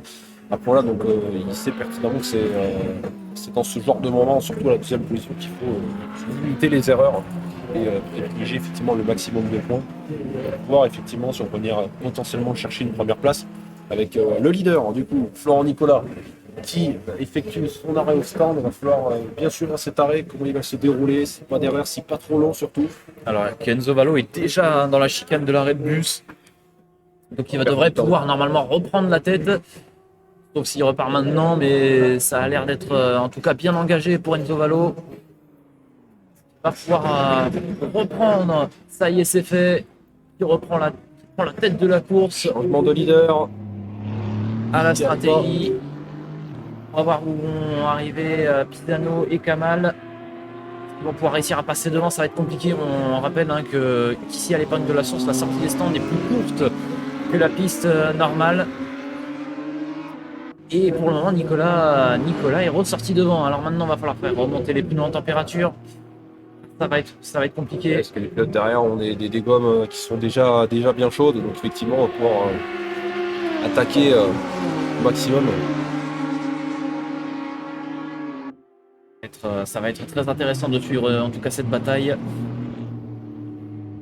Il y a des appels, on sent qu'on va peut-être venir chercher François Faget, la bagarre, qui est effectivement. pris dans cette bataille, qui est au milieu de cette bataille qui va peut-être la troisième place. Pisano, Kamal qui est derrière, qui va essayer de repasser.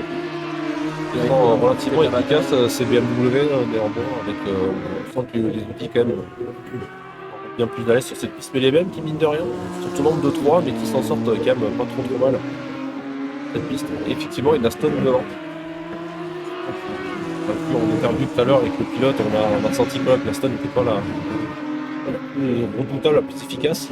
Mais mine de rien, pour l'instant, il est premier, il fait la bonne affaire, il marque un maximum de points. Ça c'est quand même relativement important pour la suite du classement championnat. Alors qu'on m'annonce un contact, contact au sommet du raidillon entre Michael Rignonnet et Loïc Montel. Non, Je crois pas non, que c'était il me semble pas. alors c'est peut-être un retardataire. Pilote numéro 21, je crois, sur la Corvette. Ah oui, c'est Alex Guido qui est parti, qui s'est accroché sur la Chevrolet Camaro. Accroché au sommet du raidillon de rouge. Elle perd plus les formes, c'est un peu compliqué.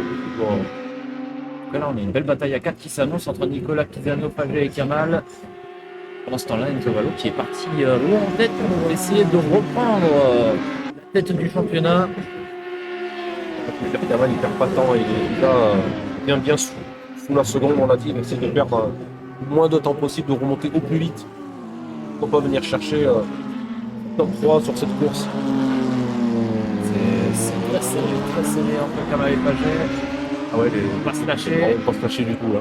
Peut-être essayer de passer à l'intérieur à la source. Est-ce qu'il va tenter de doubler? Après, comme on l'a dit, il est cinquième, donc il reste, on en revient à ce qu'on disait tout à l'heure sur la troisième place. Les deux pilotes devant lui ne sont pas extrêmement loin. Donc pourquoi pas pareil, venir chercher l'opportunité sur une bagarre entre Pisano et Faget. Nicolas est en train de s'échapper devant. Il est déjà à 2 secondes de Pisano. Donc les deux il fait la derrière bonne vont affaire. klaxonner pour essayer de repasser. Il fait la très bonne affaire. Florent Nicolas, on l'a dit, quatrième au classement général. Là, il va marquer énormément de points. Enzo Valo, qui pareil, va venir pour se vider. Il reste encore du temps de course, certes. Mais pour l'instant, il fait la très très bonne affaire, autant l'un que l'autre. Alors que Faget qui est sorti un petit peu large au sommet du raidillon. Kamal qui en a profité pour essayer de recoller. Il est plus qu'à 2 dixièmes. Est-ce qu'il va pouvoir passer à l'intérieur au comble? Peut-être venir Tente chercher sur les l'attaque. freins. Il est un tout petit peu loin. Pas loin. Il lâche pas. Et cette bataille qui peut peut-être en profiter du coup pour Pisano qui peut essayer de creuser l'écart. Et puis pour le moment, on ne creuse pas tant l'écart que ça. Effectivement, il nous reste à peu près 12 minutes de course. Donc il y a encore moyen de venir chercher des places, des points importants. Cette course pour ce classement de ce championnat GT4. Alors que pour le moment, le champion en titre, Michael Barta, qui est course compliquée, qui est actuellement en 6ème position, mais un peu 3 secondes quoi. Ouais, je pense que ça va être très très compliqué pour lui. On l'a senti pas à l'aise sur cette piste avec cette voiture. Donc, je vois mal malheureusement comment il pourrait essayer de remonter dans ce classement. Malheureusement, j'ai bien peur que cette troisième place au classement général échappe, lui file entre les doigts. Même la bataille pour essayer pour conserver son sacre, en prend du plomb dans l'aile. Je rappelle que déjà la première manche de Clich a été mine de rien compliquée malgré sa troisième place au général. Et là, cette sixième place sur cette manche d'endurance ne va pas arranger les choses pour lui. Donc à voir comment il va essayer de rebondir. Hein. On rappelle que on est qu'à la deuxième manche du championnat, donc il y a encore moyen de se refaire, mais ça risque en tout cas d'être très compliqué. Alors Kenzo Valo réalise le meilleur temps de course pour le moment en 2 minutes 30 secondes et 300 millièmes.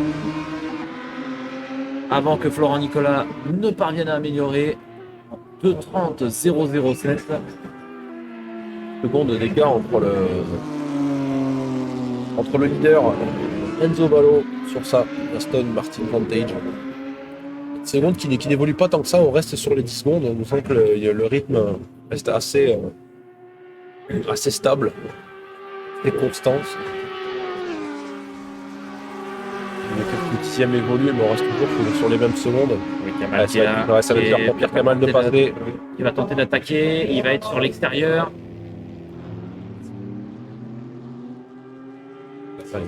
La bataille entre François Faget et Pierre Kamal, ça y est, qui s'empare de la 4e position.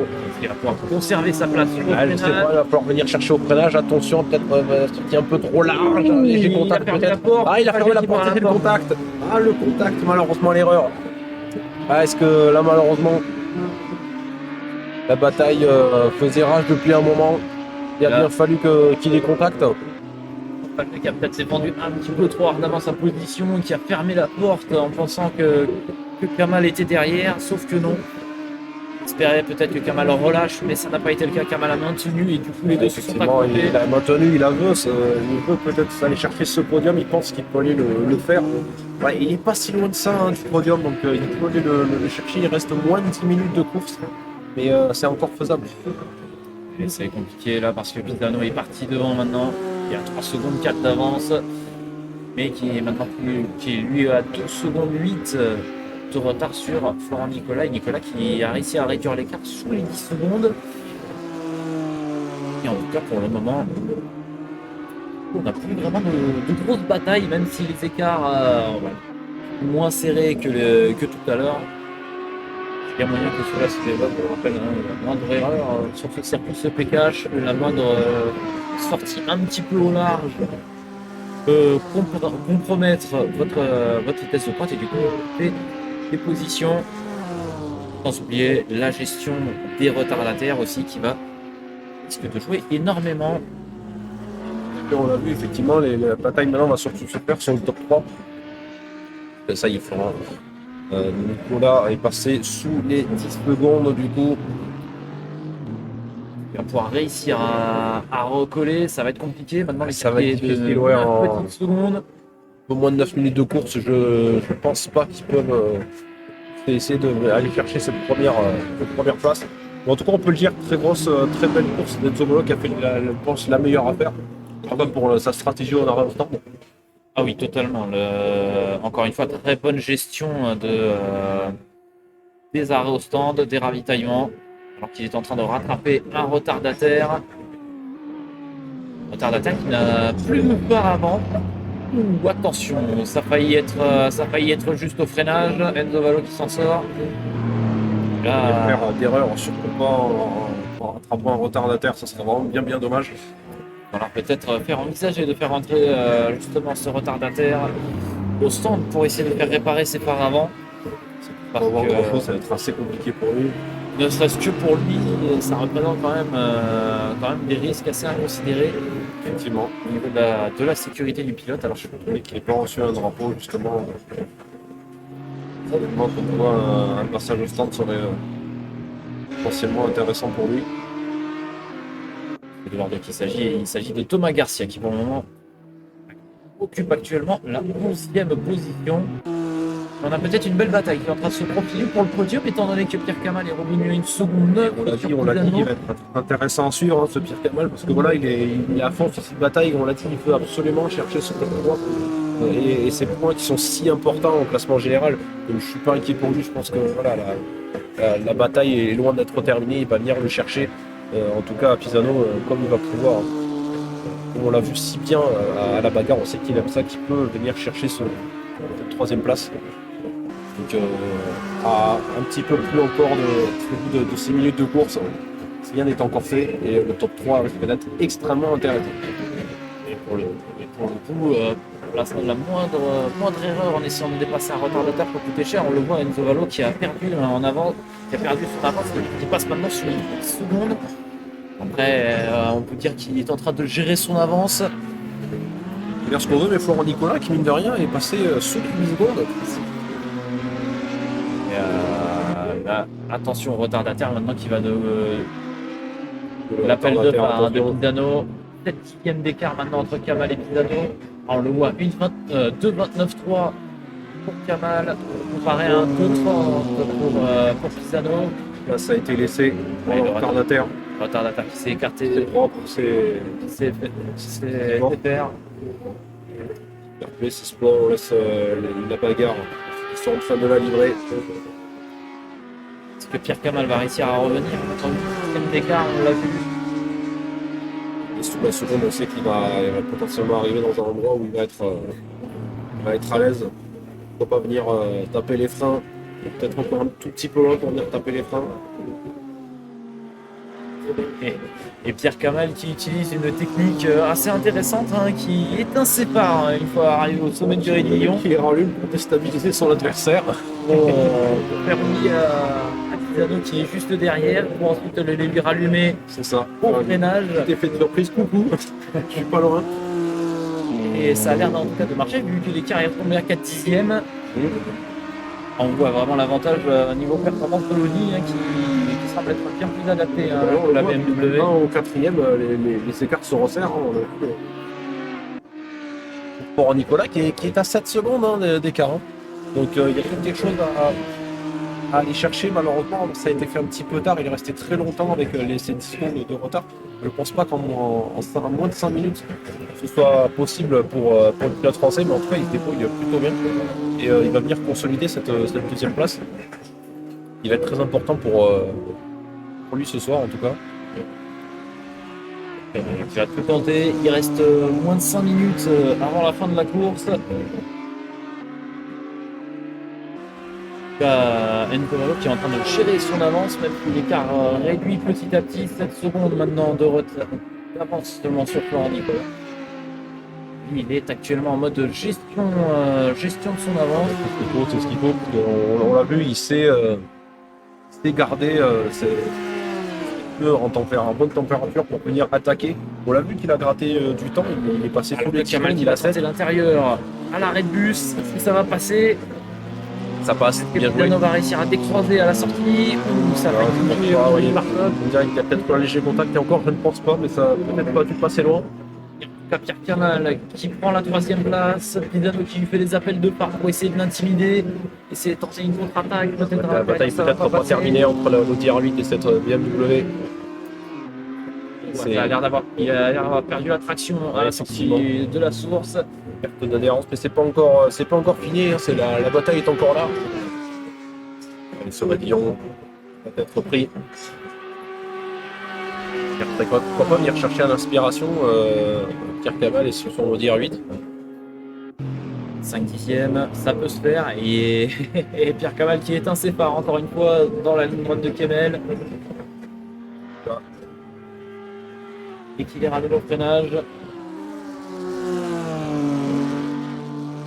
Alors qu'on va essayer de surveiller le passage sur la ligne d'Enzo Valo pour voir s'il va réussir normalement. Le prochain tour devrait être le dernier. Si je ne me trompe pas, il y a Pisano qui a refait son retard là, dans le passage des Combes et à Bruxelles. Qui est revenu sur Pierre Kamal. C'est dommage pour Nicolas qui, on le voit, gratte encore du temps. sur Enzo Valo, le leader de cette course. Peut-être eu moyen, avec un peu plus de temps, de pourquoi pas venir nous chercher. En tout cas, une nouvelle fois marqué d'énormes points. Il se débrouille plutôt bien le vice-champion 2023 Enzo Valo. Là, c'était une partie pitch. Effectivement, maintenant de 6 secondes, pas sous les 6 secondes, mais avec potentiellement encore un dernier tour, ça risque d'être compliqué pour revenir. Nicolas qui se fait avoir sur la stratégie, Enzo Valo qui est rentré le premier et qui a fait un arrêt plus court que les autres et qu'on a profité pour attaquer, pour remonter. En tout cas, pour l'instant, il se débrouille très bien, le vice-champion. Il a envie de bien continuer sur cette lancée, on le sait. Le vice-champion qui a fait une manche numéro 1 franchement parfaite, avec P en qualif, P en sprint et surtout le vainqueur sur la course d'endurance. Là, franchement, il fait une excellente affaire. Il risque de prendre énormément d'avance sur les pilotes derrière lui, qui eux, malheureusement, que ce soit Tony Pisano ou Kevin Parton, sont un peu en difficulté sur cette course. C'est malheureusement, ils ne sont pas dans le top 3, donc ça va être un peu difficile pour eux. Et là, oui, effectivement, Enzo Valo fait la bonne affaire pour se détacher des pilotes derrière lui, avec déjà 25 points d'avance au classement général. Il reste 1 minute de course. Du coup, 1 minute, dernier tour normalement. Et Pisano qui tente de distraire Kamal pour essayer de le forcer à la faute. On l'a vu tout à l'heure éteindre ses phares avant l'arrêt de bus. Et sous la seconde, et pourquoi pas, c'est le moment, c'est maintenant ou jamais de venir chercher cette 3e place si importante. Mais ça risque d'être compliqué parce que la différence de performance est assez importante. Et les 2 pilotes qui éteignent leur phare dans la ligne droite de Kemel. Effectivement, ils se cherchent. Les 2 qui éteignent leur phare. On l'a vu tout à l'heure. Attention, une perte d'adhérence, il a failli partir à l'erreur. Attention, Tony Pisano. Il a réussi à la sauver, mais là, il a sauvé, mais c'est une erreur qui a failli coûter extrêmement cher. Ça va même lui coûter possiblement un potentiel attaque à l'arrêt de bus. Il va être un petit peu loin, il est toujours sous la seconde, mais de pas beaucoup. Là, ça risque de l'avoir coûté cette 3e place. À trop vouloir attaquer, c'est sûr, on en fait souvent un peu trop. C'est pas fini, il reste encore une bonne partie du tracé. Et malheureusement, ils sont en désavantage.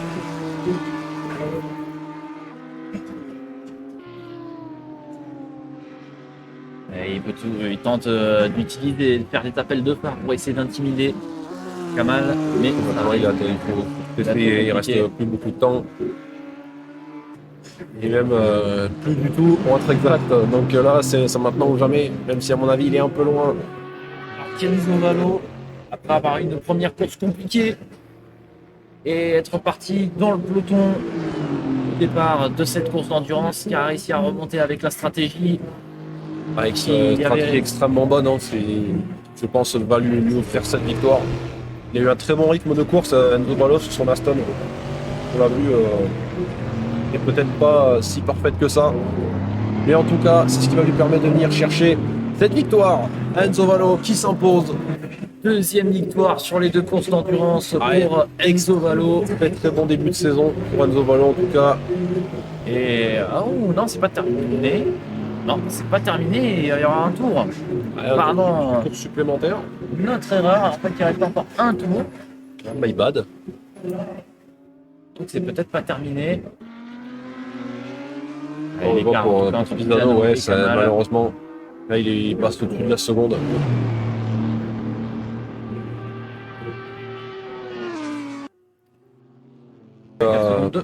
Potentiellement lui coûter cette 3e place.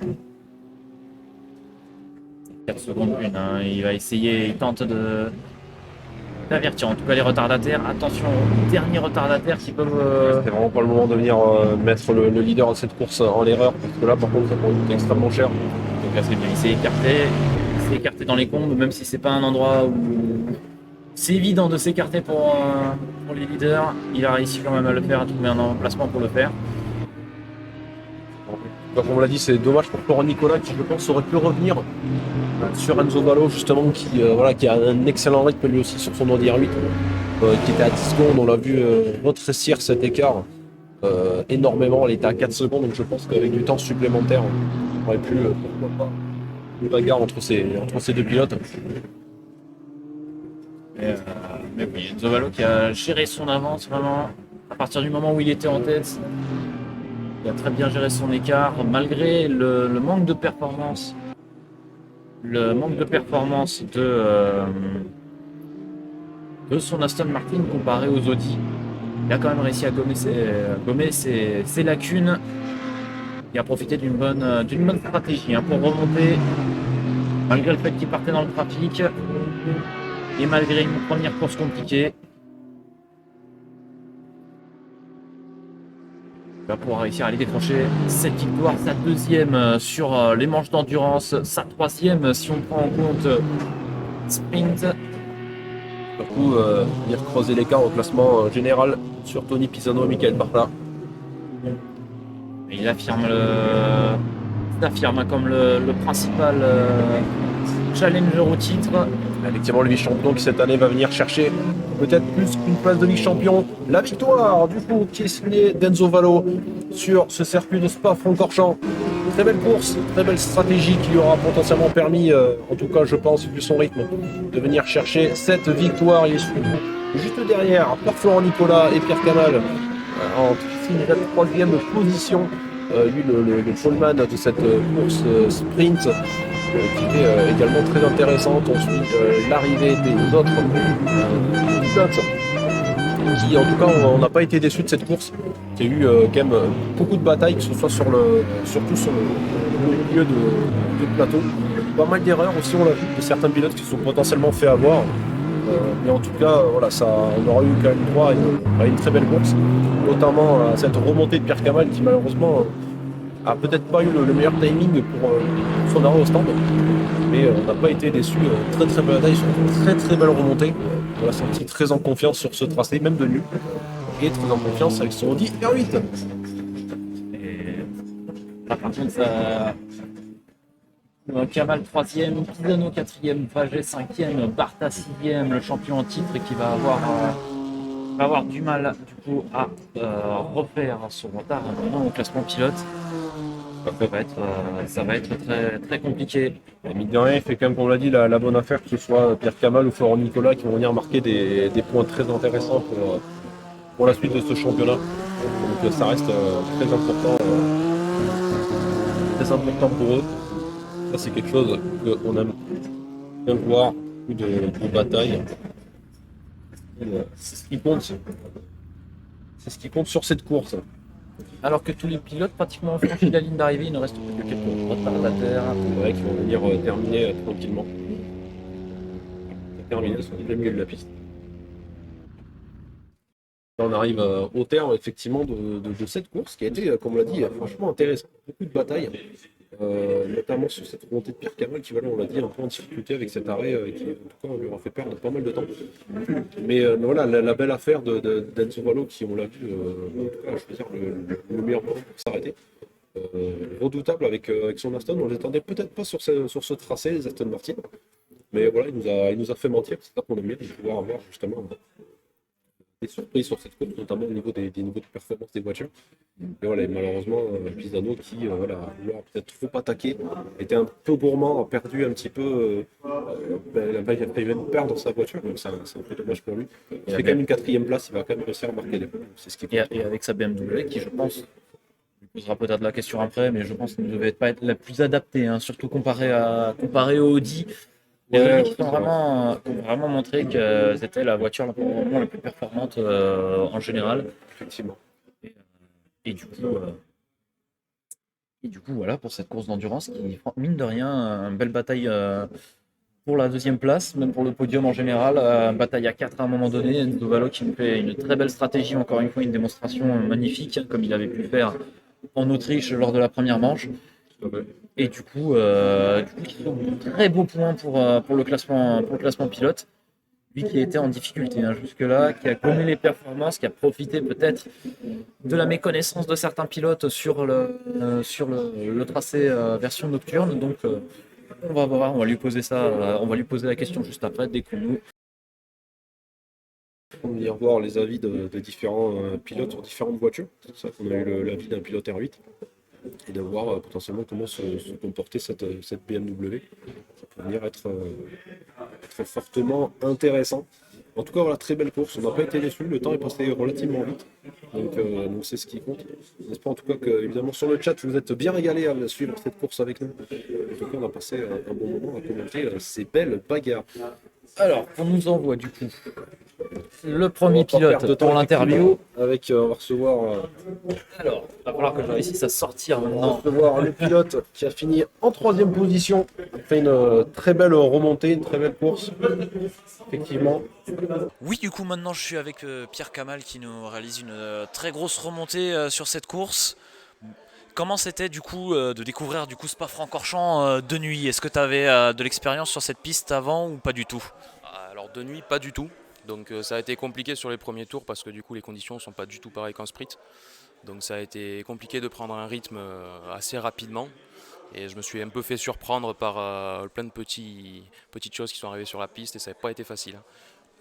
Oui, on a vu ça que c'était assez compliqué de prendre en main, mais mine de rien, belle remontée dans l'ensemble. Comment quel est ton ressenti du coup à la fin de cette soirée après ces deux courses? Est-ce que des trucs à corriger ou est-ce que tu es dans la bonne mentalité pour la suite?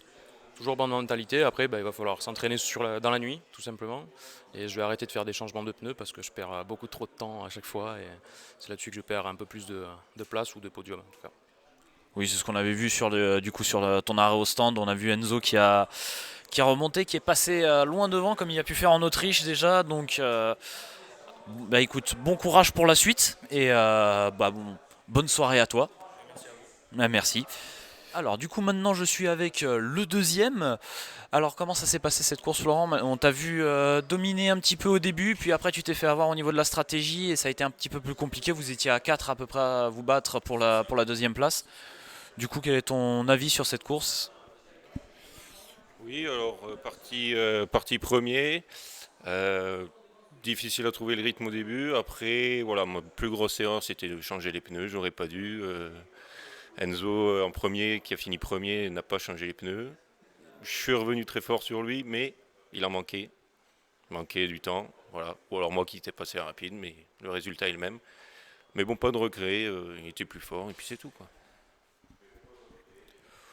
Et du coup pour la suite du championnat, comment tu vois les choses après deux manches à voir Enzo partir loin devant avec la stratégie? Comme tu as dit, tu penses du coup arrêter de faire les changements de pneus pour les arrêts au stand? Ça dépend, pour la stratégie, ça dépend des circuits, je pense. Après, Enzo, certes, il est devant, mais là, ce coup-ci, c'était beaucoup plus serré que la dernière fois. Plus je roule, plus j'ai confiance avec la voiture. On arrive sur les circuits plus sinueux, où la R8 est beaucoup plus à l'aise. Je pense que ça va être encore plus serré. Je sais sur quoi lui faire pression. Donc voilà, ça va se jouer pareil, ça sera pareil. Peut-être un peu plus serré. Mais pour les pneus, en tout cas, ouais, je réfléchirai mieux. Et bah ça nous annonce de belles choses pour la suite. Écoute, bon courage pour les prochaines manches et on attend que de voir une belle bataille pour le championnat. Avec plaisir. Allez, bonne soirée à toi. Merci. Le voilà, notre vainqueur qui est en train d'arriver. Et du coup, on se retrouve alors. Cette remontée, comment c'était? En partant 12e, j'étais pas très confiant avec tout le beau monde qu'il y avait devant. Une stratégie pas du tout mise au point, aucun calcul de fait, donc on part un peu dans le flou, mais on y va. Après quelques carambolages, je me retrouve, je crois, à 4 ou 5e, et au bout de quelques tours, je suis au front avec le trio de tête. Suite à l'arrêt, du coup, qui était, je pense, la meilleure stratégie, je ressors avec 12 secondes d'avance, alors qu'il restait 15 minutes de course. Je pense que ça a été la meilleure stratégie. Après, c'était compliqué à la fin parce que Flo me prenait 2 secondes par tour et moi, j'avais plus de pneus. Mais bon, ça s'est bien passé et je reviens avec des points pour une soirée qui commençait pas si bien que ça. Donc, content. Bah écoute, c'est une bonne chose. En tout cas, encore une fois, tu nous as montré que tu avais la meilleure stratégie, que tu gérais très bien les arrêts au stand sur les endurances. Tu as été un petit peu moins dominateur, en tout cas tu as réussi à gommer un petit peu les manques de performance de ton Aston. Est-ce que tu t'es adapté rapidement du coup à rouler sur Spa de nuit? Bah, au début, un peu compliqué parce qu'aucun repère et tout le monde n'a aucun repère, donc on essaye tous de retrouver nos marques. Chose qui a été assez facile au bout de 2 tours. En fait, bah, c'était comme en plein jour, sauf que bah, on n'y voyait pas loin, quoi. Et après, bah ouais, la Stone, j'ai essayé de beaucoup rouler au couple avec l'avance que j'avais pour vraiment essayer de maximiser mes pneus, quoi, parce que bah, elle a quand même, vu que c'est une biturbo, bah, elle a quand même pas mal de chevaux par rapport aux autres et surtout beaucoup de reprises. Donc bah, faire attention aux reprises, même si je roule avec du traction, bah, faire attention aux relances, à tout, pour essayer de maximiser ça, parce que bah, c'était pas une voiture qui était censée être devant ce soir. Finalement, apparemment, bah, elle le peut. Donc bah, c'est une bonne chose. En tout cas, Florent nous a dit qu'il avait peut-être trouvé le moyen d'aller te chercher sur les prochaines manches. Il a dit que les prochains circuits, étant donné qu'ils sont sinueux, l'Audi sera peut-être plus à même d'aller te chercher. Qu'est-ce que tu as à lui dire? Bah, qu'on verra à la fin de la course. Il était censé gagner aujourd'hui. Enfin, censé. Avec les R8, ils étaient censés être devant aujourd'hui. Je finis avec 4 secondes d'avance, donc à dans un mois.